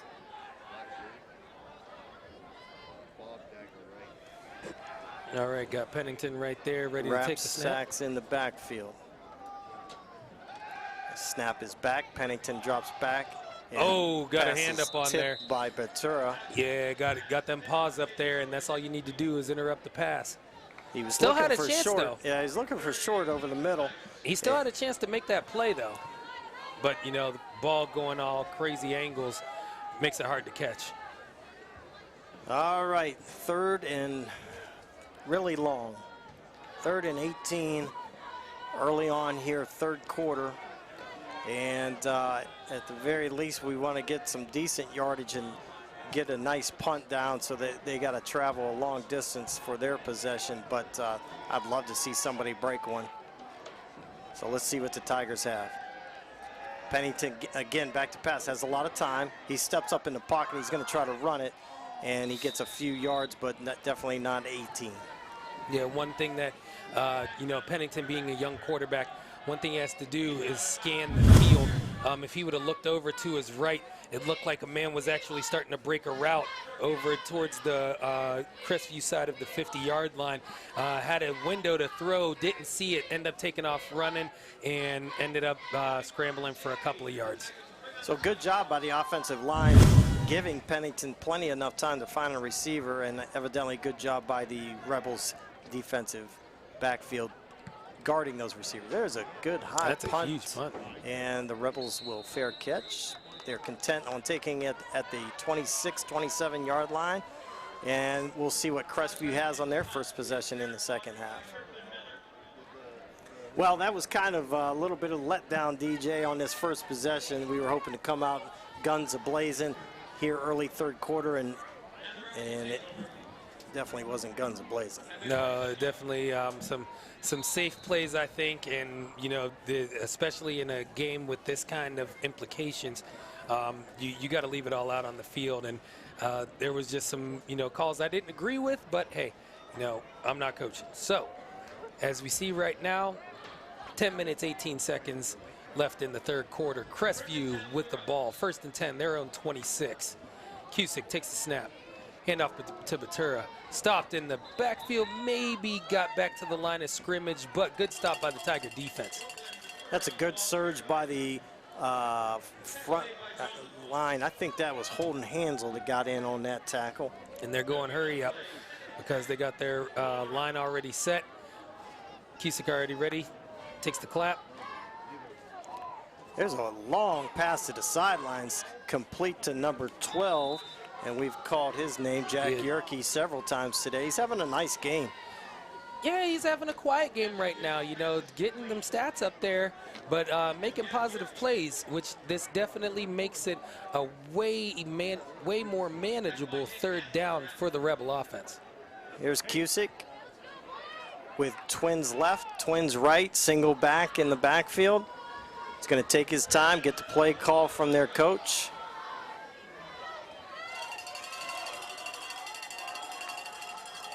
Snap is back, got Batura out on the wide, and he goes over the middle to the number 20. Good pass, good catch, good yardage, first down. Xander Withrow on the completion, and it'll be a first down for the Rebels. Shout out from Stephen Maley Jr. wants to make a shout out to his brother Timothy Maley, number 63, the water boy. Thanks for keeping the team hydrated. And you're doing a good job down there, Mr. Maley. Keep up the good work, number 63. There you go. First down, Rebels. Tigers on D. Let's go defense.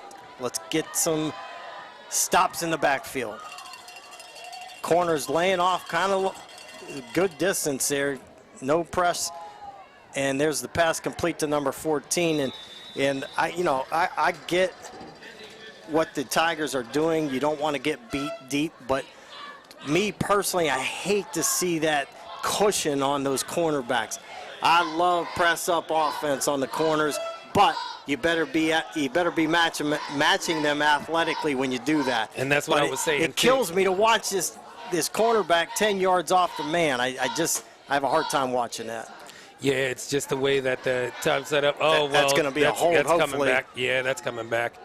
And as we were saying before, that Batura, he's a man. That's a man amongst boys right there, carrying cats.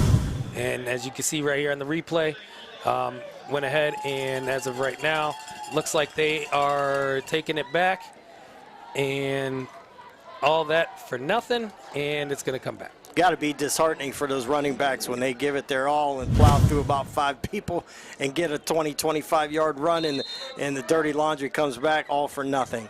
But maybe that's why they got those yards sometimes too, because of a hold.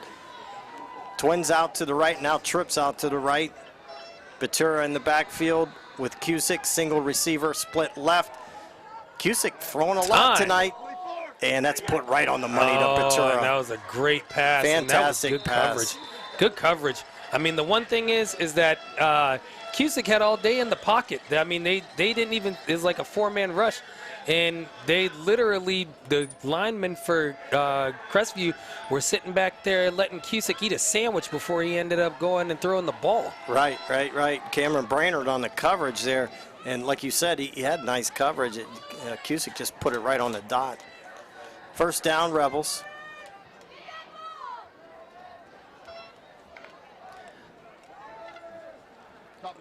He's going up top. And that was a 50-50 ball if there ever was one. Caden Short had inside position on that fade route and did a nice job standing his ground. Went up for it, couldn't bring it down. He actually had the best option to get that pass there. Yeah, so, he saw the matchup. Cusick got the matchup he wanted against Short, but, like I said, 50-50 ball, and that was anybody's game right there. Caden Short's going to be a player. He's a sophomore this year, and, he's going to develop physically and get a little bigger, a little faster. He's already a quick kid. There's Batura on the handoff, and Tigers bring him down for a short gain. Good job by, looks like maybe Hatcher. Aiden Hatcher, 45, yep. Playing good linebacker position this year for the Tigers. All right, and right now working with, I'm thinking about a 3rd and 8, 3rd and 7 coming up right here for the Rebels. They get the play from the sidelines, and now Cusick got what he wants. Takes the snap, roll out right, has room. Beats the edge guy, throws. Way out of bounds. So good job pursuing by Newton Falls defense, and Cusick just ran out of green, and good job by the secondary guarding that receiver, number 14. And that's number 14, Dominic Yerke. Is there 2 Yerkes in the – yeah, Jack and Dominic. I felt like I was calling the Yerke name quite a bit. Yeah, that's because they got 2 of them. All right, 4th down. What's Coach going to do for the Rebels? He's going to go for it. Why not? The ball's at the 32-yard line. Pass attempt here. The blitz. Oh, he's stuck. Look, he's sagging off. And he's got him. Nice hit. Good hit. Nice hit right there. And he did not see that. They ended up picking him up off the ground. Yeah, Cusick took a shot. Number 50. He's shaking up right there. You see him getting off kind of slow. He got blindsided. I think that's Holden Hansel. Holden Hansel's number is usually 11, but I think he switched jerseys. Holden Hansel just put a blindside smack on him right there, as you can see on the replay, and he likes it. Those are the ones that the quarterbacks, I mean, when you're running around scrambling in the backfield trying to make something happen, when they send pressure, that's what happens. He went from the backside. Quarterback thought he had it open, went to go try to make some magic, get smacked, and now the Tigers are working with the ball at the 35-yard line. 1st and 10, 7 minutes, 2 seconds left in the game. Let's see what Pennington and the boys can do. So no damage on first possessions for either team. There's a pitch out wide to the left, and they get about 3-4 yards. And the Hogs are lined up trying to battle each other there. And that's what I wanted to see more of during the game, is just, you know, more pitches, more runs to the outside. Get your fast guys to the outside and see if you could go ahead and stretch that Rebel defense to go ahead and tire some of them guys out, because it looks like their motors are still going. And right now, yeah, there hasn't been much doing up the middle for the Newton Falls defense. They've got the Rebels. It's an interesting team because they've got good athleticism, just not a whole lot of beef. But I'll be honest with you, in high school football, I'll take the athleticism any day. Absolutely. Okay, Pennington with the snap. He's going to roll right. He's got a guy chasing him, Yerke. He slings it out there, and it's a little high for Rapsack. You were in line. That kid got a rifle. Yeah, he just got to figure out how to aim it now. And that's what it is, that accuracy. Reminds me a lot of, if you remember back in Ohio State when they ended up going down to their third quarterback, they have Cardell Jones. Shotgun Jones, huh? That's right, call him 12 gauge, and that's exactly what happened. I mean, like he had a rifle, just couldn't work on that, you know, had to work on the accuracy. Well, I'll tell you what, he got it under control, took it to the national championship. He won the national championship. Alabama thought he had it under control, I can tell you that. That's for sure. Oh, that was fantastic. Thanks for that good memory. Up the middle, there's some good yardage, and he's going. There you go. And he's grinding, and he's to the first down. Tigers! And number 6 just throws the Tiger on the ground. Aiden Hatcher says, bring it on, young fella. Good run by the Newton Falls running back. As soon as we peel him off the ground, that looks like a Rapsack. That definitely was Carter a Rapsack with the first down run. That's some hard running right there. I like Absolutely, to see that. And good grinding by the line.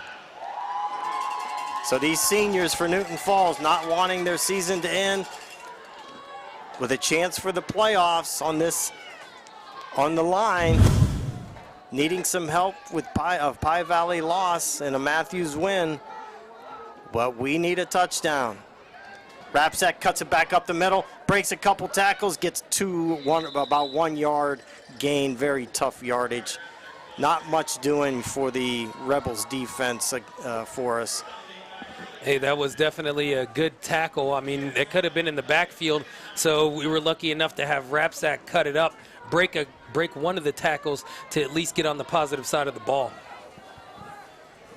Coach Lazari down there, yelling in the plays. See some gray hair in that Coach Lazari. I'm going to have to talk to him about that. Well, you got a whole bunch of gray hair. Stop it. I don't even have any hair. That is true. That is very true. Ian King from Washington, D.C. says, go Tigers. Good to hear from you, Ian. There you go, Ian. Okay, here's the snap. Rapsack. There was Brainerd. A wide that's open Brainerd. hole. Gets it cut outside. Shaking bacon. There we go. That's a tough run. To the 32-yard line. Great run by Cameron Brainerd. And the offensive line from Newton Falls. First down, Tigers. As you can see right here on the replay, just a simple cut up the middle. Ends up going, and as soon as that hole developed, he shot out of it. Sat there waiting for the blocking, goes ahead, gets down to the side, ends up spinning on a tackle, got a couple more yards, and enough for the first and 10. Stiff Great arm run. Spin move there by Cameron Brainerd. I tell you, when he explodes, he's gone, man. I love to watch that kid run. Now, have you ever played Madden? No. Yeah, you probably don't even know what that is. I'm always, busy working. Oh, he's got a man Pennington! open. Oh, that's a flag all day. That's a flag all day. You didn't even attempt to go. Oh, there's a little bit of extracurriculars after. The Tigers got to keep their cool. We got the call. We got to get a first down. At that point, you didn't even play the ball. If he would have turned around to go ahead and play for the ball, they definitely wouldn't have called that, but he just went straight for a hit, and you can't do that. So that's an instant flag. Yeah, he knew he was beat. He didn't want to give up 6. So Hey, I'm not going to lie. That was actually a smart play by Yeah. Crestview because, hey, if you're going to get beat, you might as well go ahead and take the flag. You put points off the board, though. Right. That's right. just smart play. Okay. So, here come the Tigers, ladies and gentlemen. This season is not over yet. 4:09 left, third quarter. Tigers have the ball on the 21-yard line. Snap back. Brainerd gets tripped up in the backfield. Boy, he had a little bit of room there. Yeah, a little bit of room right there. Got a shoestring tackle. Had to be one of those Yerke brothers, I'm guessing. Hey, shoestring tackles, as long as it brings the guy down, ain't got to be pretty as long as it works. Right now, 3:46 and counting, third quarter. What do you want to see here, DJ? I want to see that power run game. I mean, I'm liking what Brainerd's doing right now. Looks like the offensive line are opening up some holes and starting to put a chink in this Rebel arm. There's a slant there's pass. a nice slot pass right there. Yep, nice little. They got that slant pass working, DJ. Hey, it gets the job done. Caden short on the reception for the Tigers. It actually does a lot for your quarterback because it gets the ball out of the quarterback's hands, ends up making them, makes the Crestview defense play faster, and caught him off guard and got enough. 3rd and 2 in the red zone. Huge possession coming up right here for the Tigers. Something to think about here. If we don't get this, if we go for a field goal, it'd be 20-28. Yeah, let's just count on getting it. How's that? Yeah, that's right. Oh, man, that was nothing doing there. That's a huge play by Crestview. Right now, Big number 78 came in there and just stuffed the lineup. Right now, if I'm not on the field, but if I am the coach of the Newton Falls Tigers and Coach Lazari, I'm going for a field goal. Right now, you want points. You want points. Yeah. Get the points on the board, and that's what it looks like they're doing right now. Well, that's something that another analogy with the Browns, Coach Stefansik's been under the watchful eye of the fans on his willingness to go for 4th down and not get points, and that's burned him a couple times. Yes. So we're going to think about it here. Coach Lazari's not sold on his decision yet. He did send Sipka out to kick the field goal, and he says, let's talk about it. Maybe get some player input, see what they want to do. Maybe it is their season. Hey, sometimes you put it in the seniors' hands, especially as big hogs. Guys, what do you want to do? You want to go for it or not? So let's see what they decide. Sipka's been pretty doggone good out there as a kicker, in fact, exceptional. So he's got a high percentage chance of making this. Now that ball is on the 8-yard line, so 7 yards from that, 15, 25-yard field goal around there. So that's definitely doable. Again, DJ, you talk about the angles.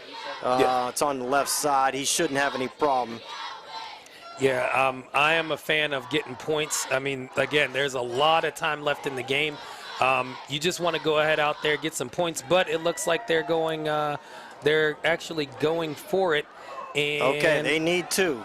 They need 2 yards. And it looks like is he going under sender? Yeah, is that Rapsack taking the snap? Rapsack's going to take the snap. And I can tell you it's going to be a QB sneak here. He got him. Yep, that's exactly what they wanted. He got him, DJ. Hey, hard count. That works. And especially when you change quarterbacks like that. Let's see if they... Oh, they called it on Newton Falls. They called it on Newton Falls. False start on the offense. That is not what they needed right there. And Coach Lazari is not happy. So the ref closest to the Tigers sidelines saw something in our backfield. Tom Gregory, could you wind that back for us? Yeah, coaches ain't too happy about that one. No, hopefully they're not picking up this on the mic. Yeah. All right, so now Scott, Sipko. that is not in our field of view of that last replay. Okay, Sorry. that's okay. All right, Sipka will attempt a 30-yard field goal. Here's the kick up. And it's no good. Pushed it left. Yeah, that one was a little bit to the left there, and a big penalty call on the illegal movement, I believe, on the Newton Falls Tigers on that 4th and 2. We saw Crestview go across the line of scrimmage, but what we did not capture was whatever that referee saw as far as movement. And listen, let's be fair. Maybe that kid from Crestview saw something, some movement on our side, and then jumped, and that's what usually gets it. Is hey, they check to see if a defender jumps, they look at the offensive to see if anybody's resetting. If anybody is resetting as they see somebody jump off sides, they're going to call it on the offense every time. Yeah, I'm going to be honest with you. I didn't see anything from the Tigers, but who knows? All right, hey, can't cry over spilled milk. Tigers D got to get it back. That was a good possession offensively. Let's get it back now. Cusick takes a snap. Handoff to Batira, and good stick by the Tiger D.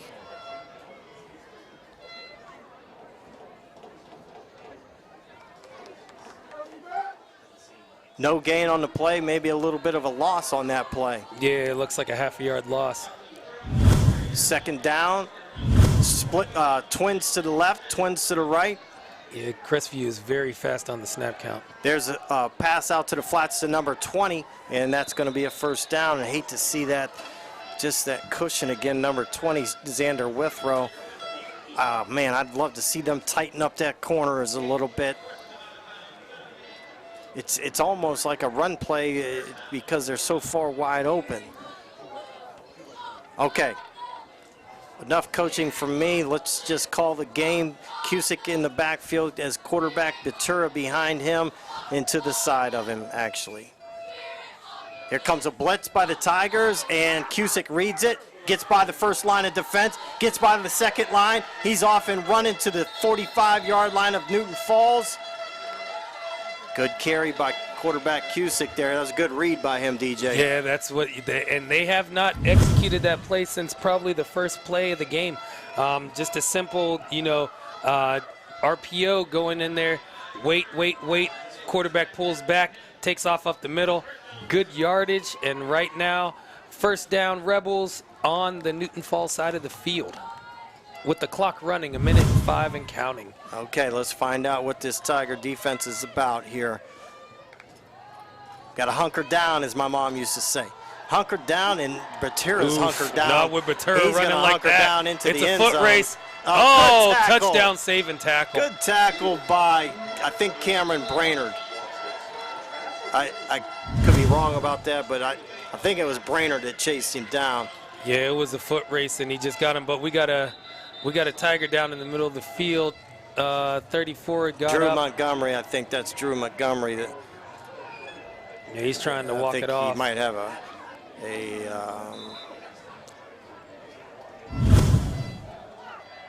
cramp or something.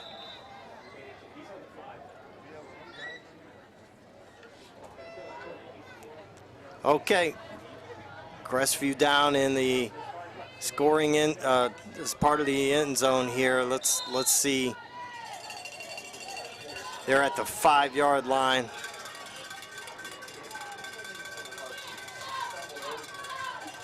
The red zone is what I was trying to think of, Yeah, DJ. you couldn't even Help think me about out. it. Help me out, brother. Goodness gracious. Red zone. Here comes Cusick with the snap. Handoff to Quick Batira handoff up the left side and walks touchdown. into the end zone. Touchdown, Rebels, and that will make it 34-17. Oof. That right there was a tough pill to swallow with that penalty on the illegal motion for the Tigers, and then Crestview takes it right down and scores against us. So that that's tough to swallow if you're a Tiger fan, but got some time left in the game. Time enough to come back. Yeah, that was definitely a tough one right there. As they go up, kick is up, and it is good. So 35-17 with 28 seconds left in the third quarter. Just for giggles, let's see what that Matthews Pie Valley score is, DJ. I got you. I'd like right to see the Boardman, Austin Tout Harding score and the Garrettsville Liberty score as well. All right, we got Garfield 28, Liberty 21. Man, those two teams are probably getting after it right there. They are. Oh, Pie Valley just tied it up. It's all 8s. Okay. And what was the other score you needed? The Fitch Harding? Fitch Harding, yeah. Harding 21, Fitch 13. Harding 21, Fitch 13. My Cheney boys there. All right, let's see where your boys are at. Tom, Shane- Tom wants to know what the Cheney game score is. Tom, they canceled the game. They're busy working on your statue. But if they were playing a game, it would be 25-8. Oh, Cheney. okay. All right. Yeah, if they were playing. Hypothetically. Correct. Brookfield 14, Champion 7. Okay, that's a good McDonald game. beating Jacksonville. Oh, LeBray, they're all over Camel, 48-7. Yeah. Tom, Gregory, we got a Cleveland-Pittsburgh game coming up here in about 9 days. Any predictions on that?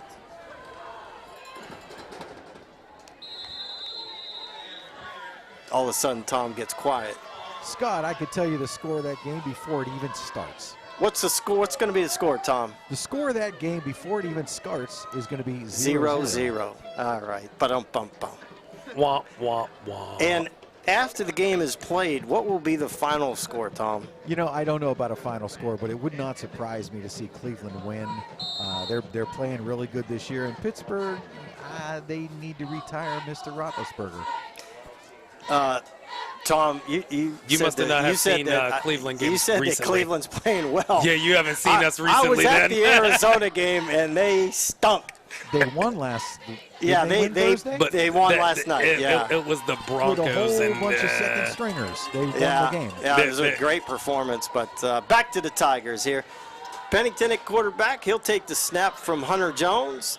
And he'll look to pass that slant pattern to Caden Short. Wide open. Up the gut. Let's see what kind of wheels he's got. He makes Nice a move cut. on the right side. He's got to watch now. Here comes Yerke from behind. Wow, that's how you start a drive. That's how you start a That's drive. about 3 times that Caden Short's caught that slant pattern. And Pennington's putting it right on the numbers to him. And It's look working. Look at little Look at he Caden threaded Short. that needle right there. Bam! There he goes off to the races. Well, I like this move right here. Hesitate. Boom. Oh, look And- at that. and then Fake bust shoulder it to out the and then right inside. side. There Yeah, you go. yeah. Turn your man around. That's what you're supposed to do. That looked like me back in the day. Hey guys, What correct me day? if I'm wrong, but isn't Pennington a sophomore? Pennington is not a sophomore. Pennington's a junior. Copy that. It's okay. It's okay. You might not have a sheet like we do. That's all right. So, way to finish the quarter on that play, Mr. Pennington and Mr. Short and the Tigers. So let's see what we can do. We definitely need to punch something in here. This is the money quarter. We can't have 3. We can't have 0. We need 7. Yeah, we burnt a couple of those down in the red zone, and now's the time where you got to punch it in. This is the end of the season right here, potentially. You got to leave everything on the field. 12 minutes left to go ahead and determine your fate. We have had several possessions, DJ, throughout this game where we had opportunities to get points and, you know, for a variety of reasons, just didn't come away with anything. And, you know, it's just, I talk a lot about it in basketball. There you are. There's the Browns. There we go. Let's go.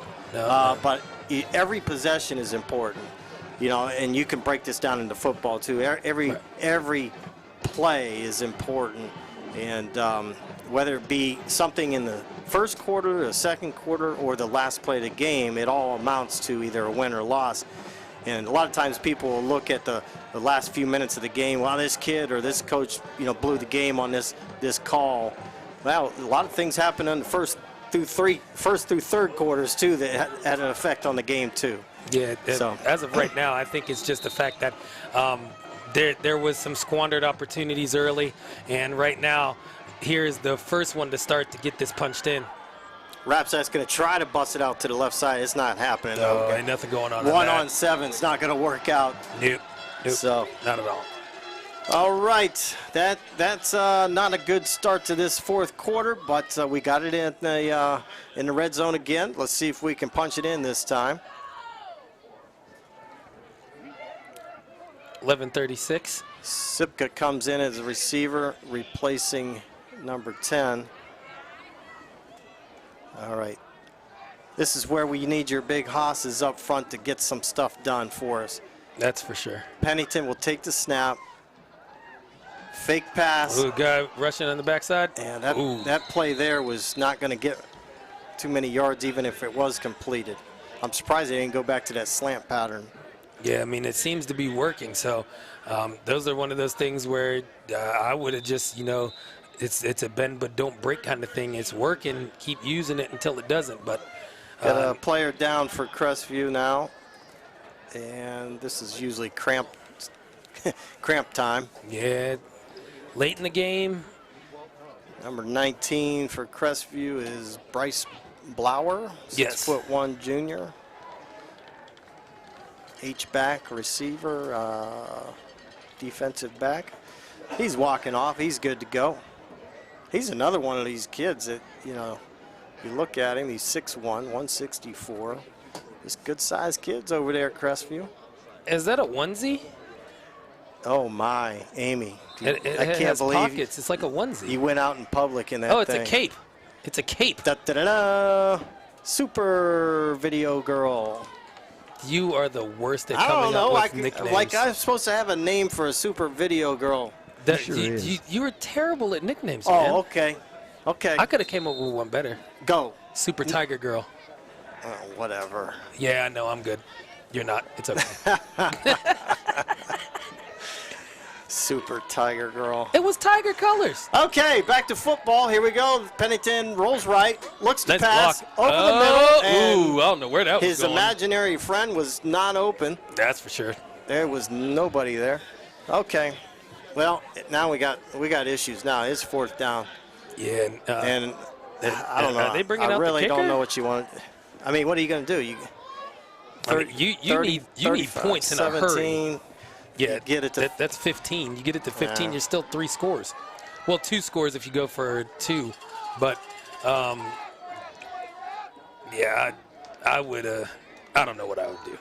I'd defer at this point. You'd punt, huh? No, that would be you. You would punt. I mean, this is redemption right here for Sipka All right here. right, This is I'm redemption. pulling for my boy here. Come on, Jake. Kick is up. It's And good. good. Just over the crossbars.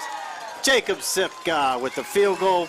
Points on the board, 35 to 20. 20. There we go. It took a minute for you to add 17 plus Well, 3. it just settled down. All right, let's look at the fireworks and focus on that.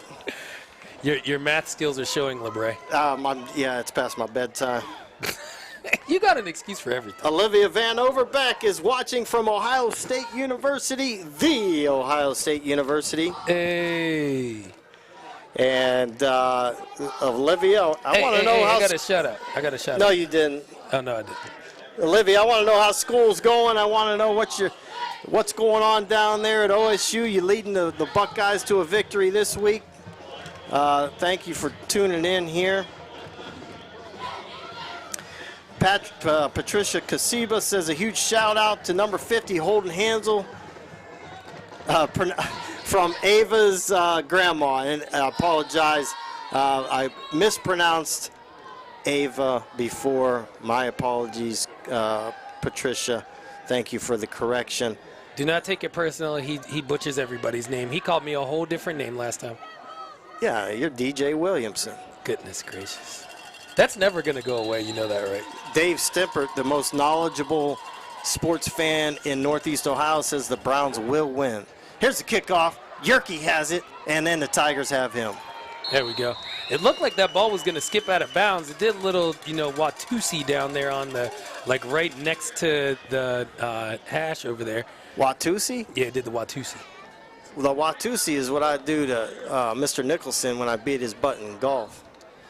In fact, I'm going to use that. I'm going to put the Watusi on you, Mr. Nicholson. You're going to pull a hip. I just see it right Dude, now. I pull a hip just waking up. But I got a lot of grit. I grind through it. That is true. I mean, you did walk up all these stairs. All right, I'm done with you. All right, 35-20. Tigers on defense, and we definitely need a stop here, DJ. Yeah, this is huge Fight right nice now. up there, I mean, guys, fight nice now. we are being nice. We are being nice. We I just mean, got Scott was being lectured. mean earlier, but Dad just lectured us. There's a pass out wide. Oh, missed the tackle, and that's a and lot of yardage. He's off and running down to the 50-yard line. Number 20's been in some action today. Withrow. Xander Withrow putting in that work, and it seems like, as you see, they line up in that trip set. 2 receivers drop back the block. The other receiver is the one that catches the screen, and then you just follow your blockers, make one miss, and then you're off to the races usually. And this right here is not what Newton Falls needs. The Crestview offense driving, send a blitz. Batura's going to get about 4 yards on that play. Yeah, I was looking at that formation even on that play as well. They got the trips out left. And, again, our corners and the whatever linebacker or safety's covering the third receiver, they're giving that 7-yard cushion. So Cusick's just whipping it out. I mean, on a lateral pass. Like you're saying, look, I mean, they're sagging off. They've yeah. been doing this all season. And I think it's more so of an athleticism matchup because, you know, the guys can't turn around. The corners might not be able to break as fast. And, I mean, he put that on a dime. And now just one tackle. Yeah. There we go. And there it is, first down. And that's a perfect argument against what I want them to do. Right. Is so you go ahead and press up, and we're going to catch it and run right by you. That's what they're doing, too.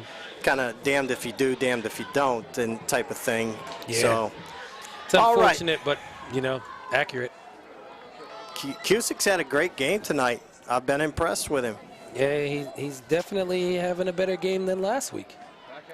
Okay, there's a swing pass to Batura. He's going to take it outside and get that looked like a hold there. And then we got a little scuffle. Oh, and then all the way off the. Yeah, I thought referee was right there watching the whole thing too. I mean, hey, look, the guys even, you know, during that whole play, the guys even over there, the Newton Falls, you know, guys, the one that was being blocked, he sat there and he was, you know, hey, he said good block, you know, shake it off, and hey, I mean, live to fight another day. Replay. Yeah, it was just a good play. I mean, look, as you see, holding the block, that was a perfect block to hold. And, you know, could have released, did not. And Batura walks it in again. He's got, I don't know how many touchdowns he got. He's got a handful, though. Yeah, he's putting in work this evening. They definitely want to go ahead and get that playoff seeding put down. Joey Carr up with the kick, and good. All right, ladies and gentlemen, and our chances of coming back and winning this game keep getting slimmer and slimmer with every score by the Rebels. Yeah, that's a dwindle. It's a dwindle. I just heard one of the Crestview coaches up here in the press box say we got away with a hold because he basically tackled him over there on the sidelines, but it is what it is. Hey. All I know is it's 6 points for the Rebels, so. That's for sure. And not good for us. DJ, what are you going to do on Friday nights now? Come home from work and wait till basketball season so I could go ahead and see you on basketball. There we go. Yes. You know what I'm gonna do? I'm gonna subscribe to the YouTube channel. That's what I'm gonna do. Not that I'm already not subscribed because I'm already subscribed, but that's a pitch right there to go ahead and if you haven't subscribed to the YouTube channel, so you can see Scott in all his glory during basketball season. Yeah, running my mouth. Here's a return. There you go. Nice return by Rapsack, I think. That was Rapsack. Yep, just kind of meandered his way up through the middle of the field there. I like the body of work you see. Just haven't had it on the offensive side, unfortunately. All right. We have had our opportunities, though. Like, we can say that. We have had the opportunities, just unfortunately not able to do, you know, much with them. Let's go ahead and see some grit out here on this next drive there, Scott. Yeah, just a short observation from the games that I've watched this year. It just seems like the opponents have had maybe one or two players, like those above-average players that kind of stand out. Yes. And have been able to be the difference makers in playing us. It seemed like we had that at the beginning of the games when we were watching. We did against Milton in Waterloo, yeah. Yes. There's a long pass, double coverage, not too high success there for that pass to be completed, but he knew where he wanted to go. It's just, who we playing? Crestview knew where he wanted to go as well. Yeah. One thing I will say about Pennington that I want to see him work over on the, work on in the off season is looking off receivers. I see him a lot. Stares down his receiver and rifles. He's got tunnel vision right now because he's not comfortable with all the reads, the progressions of reads. Right. And that's something that I hope to see him work on over the off season and come back next year, bigger, faster, stronger. There's Cameron Brainerd up the left side for a very short gain, actually a loss. Rebels doing a nice job up front defensively against the Tigers. Looks like we got a Tiger hurt coming off the field right now. It's going to be Brainerd, number 8. I feel like he's been a little bit dinged up lately. I know he was holding something. I can't remember if it was second quarter or third quarter. He was down there holding something as well.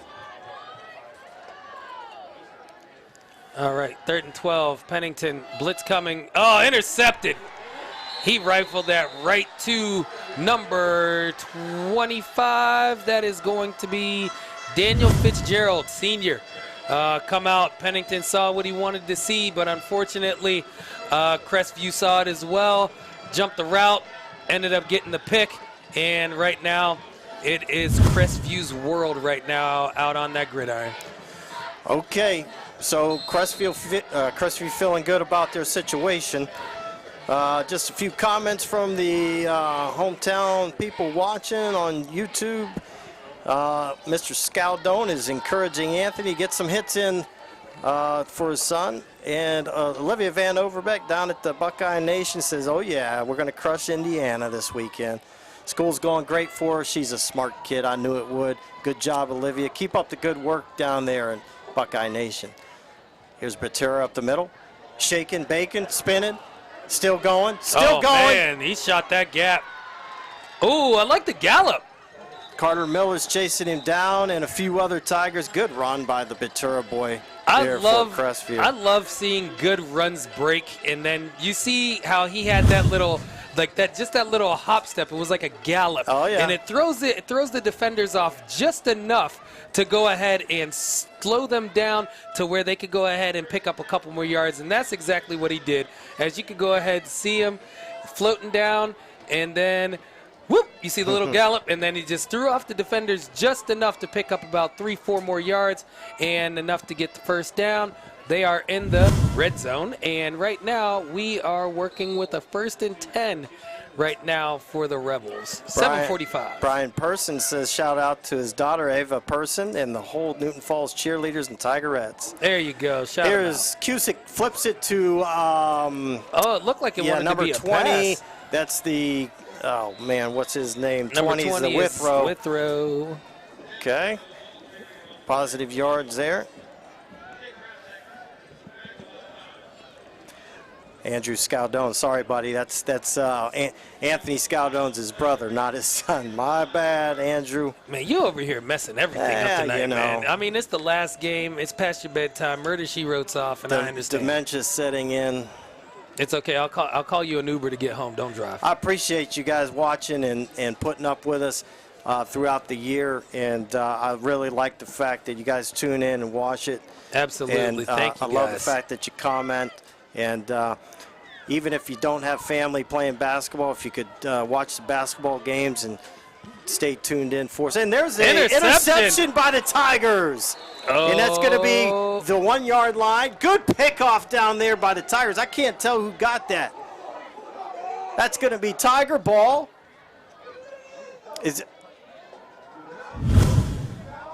Let's watch this. This is a fantastic pick. We're going to see it. Yeah, here. I mean, it looked like he had it, and then he ripped it off, and they end up giving the interception to the Tigers. But it's not in good field position. No, but hey. You couldn't get any closer to the end zone if you want. I'm not sure who got that pick. Is that number 14? Who's 14? Nolan Kane, I don't know if that was 14 or not. I don't know either. Couldn't tell which number got that, but it was a heck of an interception. If you guys at home saw that better than me, let me know who got that interception, because Well, it was the people at home can see a lot more than you, Scott. okay. I won't even fight. I won't even argue.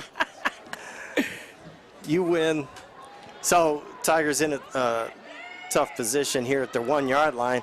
Going to have to get it out of the end zone here. Yeah, this is where you got to set up a goal line just to get out of your own end Rapsack's zone. going to take the snap under center here and get pushed by the big hogs for a little bit. Not much. People flying back and forth. Worst place to be on the football field when you're playing is the bottom of the pile, because that's the ones who get stepped on. It hurts. I'm sure there's more than stepping going on at the bottom of those piles. That is true, but that is very true. I was an offensive lineman, and the bottoms of those piles they get pretty nasty. Ian King, if you're still watching, I want to know how you're doing, buddy. I miss you making my pizzas, and I'm going to miss you playing basketball this season. So give me a couple sentences. Let me know how you're doing. There's the crew down in the video crew down there, looking good. Oh, there we go. Ended up breaking off a big run right there. Okay. A little bit of mo, but yeah, 5:49 left. 1st and 10. Fourth quarter. Tigers down 22 to the Rebels, 42-20.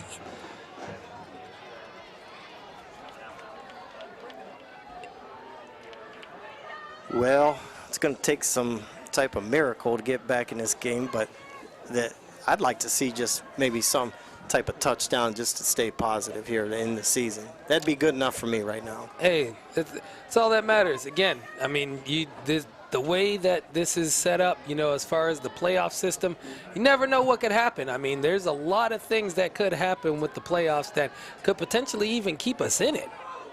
All right.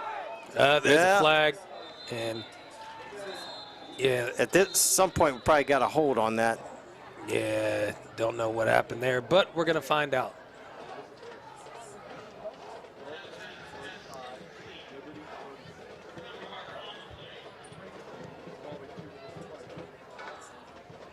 And see some dejected Tiger players down there, so it's going to go against the Tigers.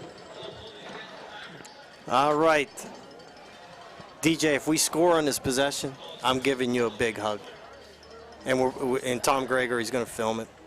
Okay. You know what? Even if we don't score on this possession, I will give you a big hug. Guys, I don't do that kind of video. No, we get. Oh, my goodness. Listen, we did say hug only. That's it. As we're moving on to the football game now. Oh, come on, man. All right. What down is it? 1st and 10. Not 10. 1st and 20. That's you can't see either, can you? Goodness. Oh, my goodness. 1st and a lot. 18. 18's good. There you go. Good number. It only took you 17 tries. There's a handoff up the gut. There we go. Get some yardage back from that penalty. Little chilly. It's getting a little chilly. Yeah, we're due. We're due.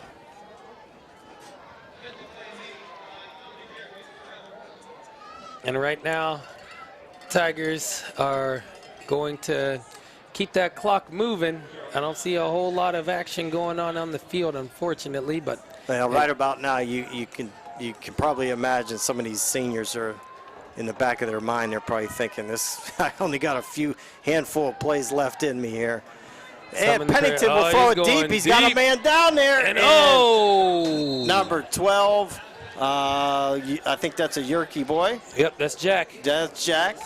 Yep, and he definitely thought he had it, and just a little tip up, incomplete, but he did what he was supposed to do, and now that's it's all going you to need be to do. 3rd down and long. Newton Falls cheerleaders doing some sprints down there. They over there having fun, staying warm. Yeah. Because when you do sprints, that's how you stay warm. I wouldn't know. Oh, I thought that you would, Nope. that used to be, oh, that was you back in the day. Nope. That was you back in the day. All right, got a roll out by Pennington. Good Goes pass out there. Nice catch. And I think he held on to it, right? No, the refs are calling it out of bounds, incomplete. Now, that was a good pass, especially rolling out to the left. It's put it right on the numbers. Yeah. Looked like he was aiming for short on that pass route. And it's going to be 4th down. We're probably going to go ahead and punt it away here. Yeah, go ahead and get rid of it. I mean, see what kind of substitutions we get in here on defense. I imagine Crestview might sub in as well.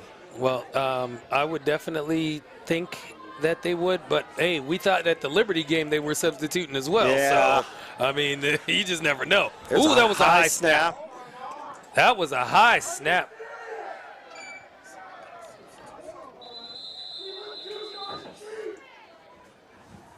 I have no idea what was going on with that. But yeah, and yeah, there's some grumpy fans out there. Somebody's not happy. Yeah, somebody ain't too happy. I missed what they're angry about, but anyways, let's just focus on the game. I think we got some substitutes for Crestview. Yeah, we're starting to see some subs. I see some white jerseys coming out. And right now, I think that's number 3, freshman quarterback, Jamison English. So handoff.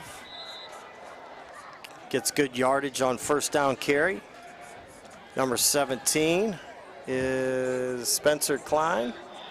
He's a sophomore, 5'8.5". Yeah, got some crisp white jerseys out there now, so looks like the upper team for Crestview is going to sit down for the rest of the evening. Going to go ahead and get some guys out there on the field to get some game experience. Number 6, Gage Ferris, into the game for Newton Falls as well. 13 scrambling for his life. He's going to be close to a 1st down.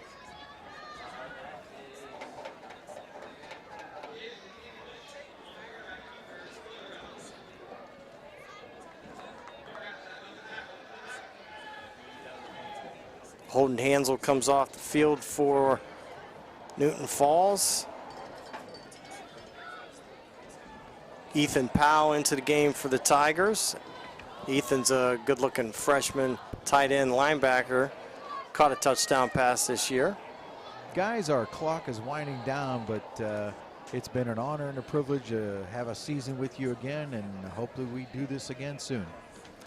You as well, Tom Gregory. Thank you for your great work in video production, and thank you to all the Steve and Amy and all the students that have worked this year helping us out. And I'm sure I can speak for DJ. We appreciate what you do down there in the booth and what you, there's the names, Steve, Amy, Evan, Aubrey, Bill tonight. We appreciate what you do for our community and the service you provide, and we're happy to be up here in the booth calling the games. We'd like to have more victories this year, but it's just good watching our band, our cheerleaders, our majorettes, and our football team compete.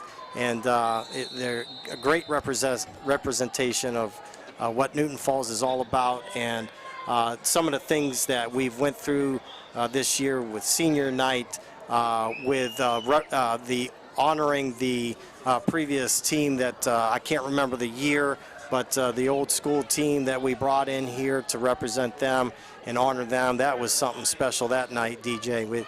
That was a great night. And homecoming night was fantastic. And it's just, you know, we got a lot of good things in Newton Falls, and this is one of them. So thank you, Tom Gregory. Yes, and there's going to be a flag right on the there. field here. Try to keep it clean here for the last minute and 42 seconds. Well, I just want to say, you know, like Scott said before, you know, I want to thank you. This is actually my 3rd year doing this. I've had 2 other guys that did this with me previously. And Scott, I'm so happy to have you this year, man. You are Is this hilarious. where we hug? Oh. Yeah, this is where we hug. Let's just save it. Let's just save it. Just save the hug? Yeah, we'll save it for Okay. victory next year. Okay. Okay. Well, hey, you got to end 2021 on a good note as far as football. A handshake, a gesture. Yes. See, you got to get it on camera, though. We got to wait till the camera. Side note, Nolan Kane was that interception, and that's Ian King's cousin. And Crestview is trying to punch one in here with their second team, and I don't mind that. I don't mind second team on second team touchdowns. Little note, Ian King's in the Navy and got selected for the ceremonial guard in Washington, D.C. for 2 years. And 14, Nolan King got the interception. Hey, Ian King, great job. Hey, we got some proud fans of waving. What's that? There were some fans waving, made some silly faces. Okay. All right, DJ, let's see this what. one's for you. There we go. Let's see if Crestview punches this in. There is looks like a touchdown. Yeah? Yes, yes. Scott Kerman. What did he say, Kerman? Yep. Yes. Thank you, Tom. After all the years that you jacked up my name as well, JD, then you got over here, DJ Williamson. I finally got one where I got you, Scott. I've been called worse. Just don't call me late for dinner, right? That joke is as old as you. And it's pretty old then. 48-20. Crestview gets a touchdown with their second team. Nice possession by that Crestview unit there, that second team unit. I believe the JVs have a game tomorrow. One of the kids from who's out there playing on the JV squad said that they're playing for a league title. I don't know if they do JV league titles in football or not anymore, but if so, good luck to the JV unit tomorrow in their game. Yeah, I have not kept up with the lower seeds of games. I haven't been to one this year, unfortunately. It's the way that work is scheduled, and don't get a chance to see a lot. But I did get to see, this whole season, and there was promise at the beginning. There was some tough games, and it was just some things that ended up having to work out. There's a fumbled snap, and the Tigers are going to bring that 2-point conversion down before they get to the end zone. And that was almost a 20-yard run back, and then he almost ran 40 yards for, a 5-yard play. So the Tigers will take over on their possession with 46 seconds left. I am golfing tomorrow, by the way. Oh, you are golfing tomorrow? Yeah, it's going to be cold. Yes, I am working tomorrow, so okay. Yes. I'll think of you. Oh, well, thank you. I'll probably wear like the same amount. I'll look like the Christmas Story kid trying to swing a golf club. Ralphie. Yeah. Yes. You ever been up to that house? Where the Christmas Story was filmed in Cleveland. Yeah, I know it's in Cleveland. I was meaning to go, but I never went. Yeah, you got to go up there to the West Side Market and go over to the Christmas Story house. Of course, the day that the Kernan family went up there, it was closed. Oh. Because that's just kind of the Kernan. That's how the Kernans roll. We just get all kinds of jinxes like that. That's just like going to like an amusement park and it rains. Yeah. I don't do amusement parks. I can't stand waiting in line, and my stomach with the roller coaster rides, I don't do well. You don't ride roller coasters? I rode them all over the place when I was young. But so when that was like 40 years when you ago. get old, bad things happen to your body. You'll find out. I seen a guy that was like 80 years old still riding coasters, and you're close to that. That was. Oh, hold on a second. I thought we had a touchdown. I was going to say, it was probably Chuck Norris,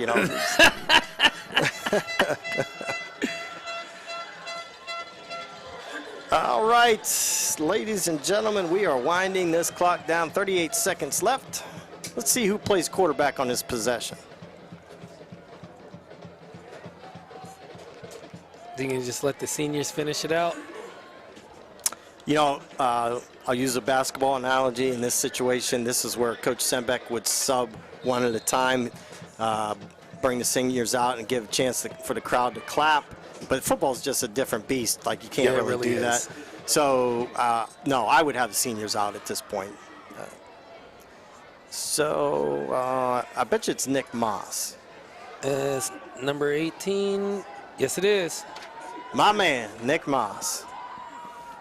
Give him some love. I like to talk crap with Nick in lunchroom.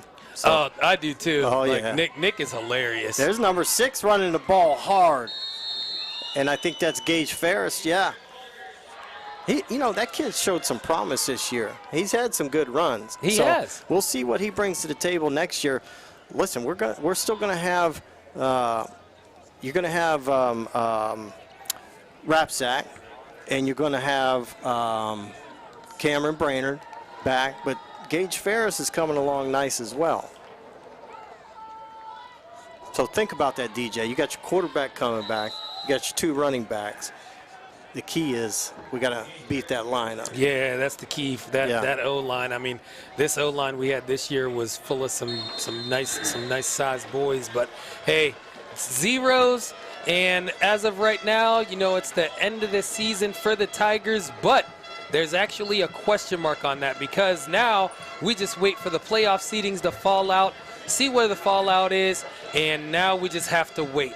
For Crestview, they are now going to go ahead, get the win, and now they are going to go ahead and wait to see where they actually fall in the 2021 OHSAA high school playoff football schedule. So, ladies and gentlemen, Tiger fans all across the country, it's been a pleasure.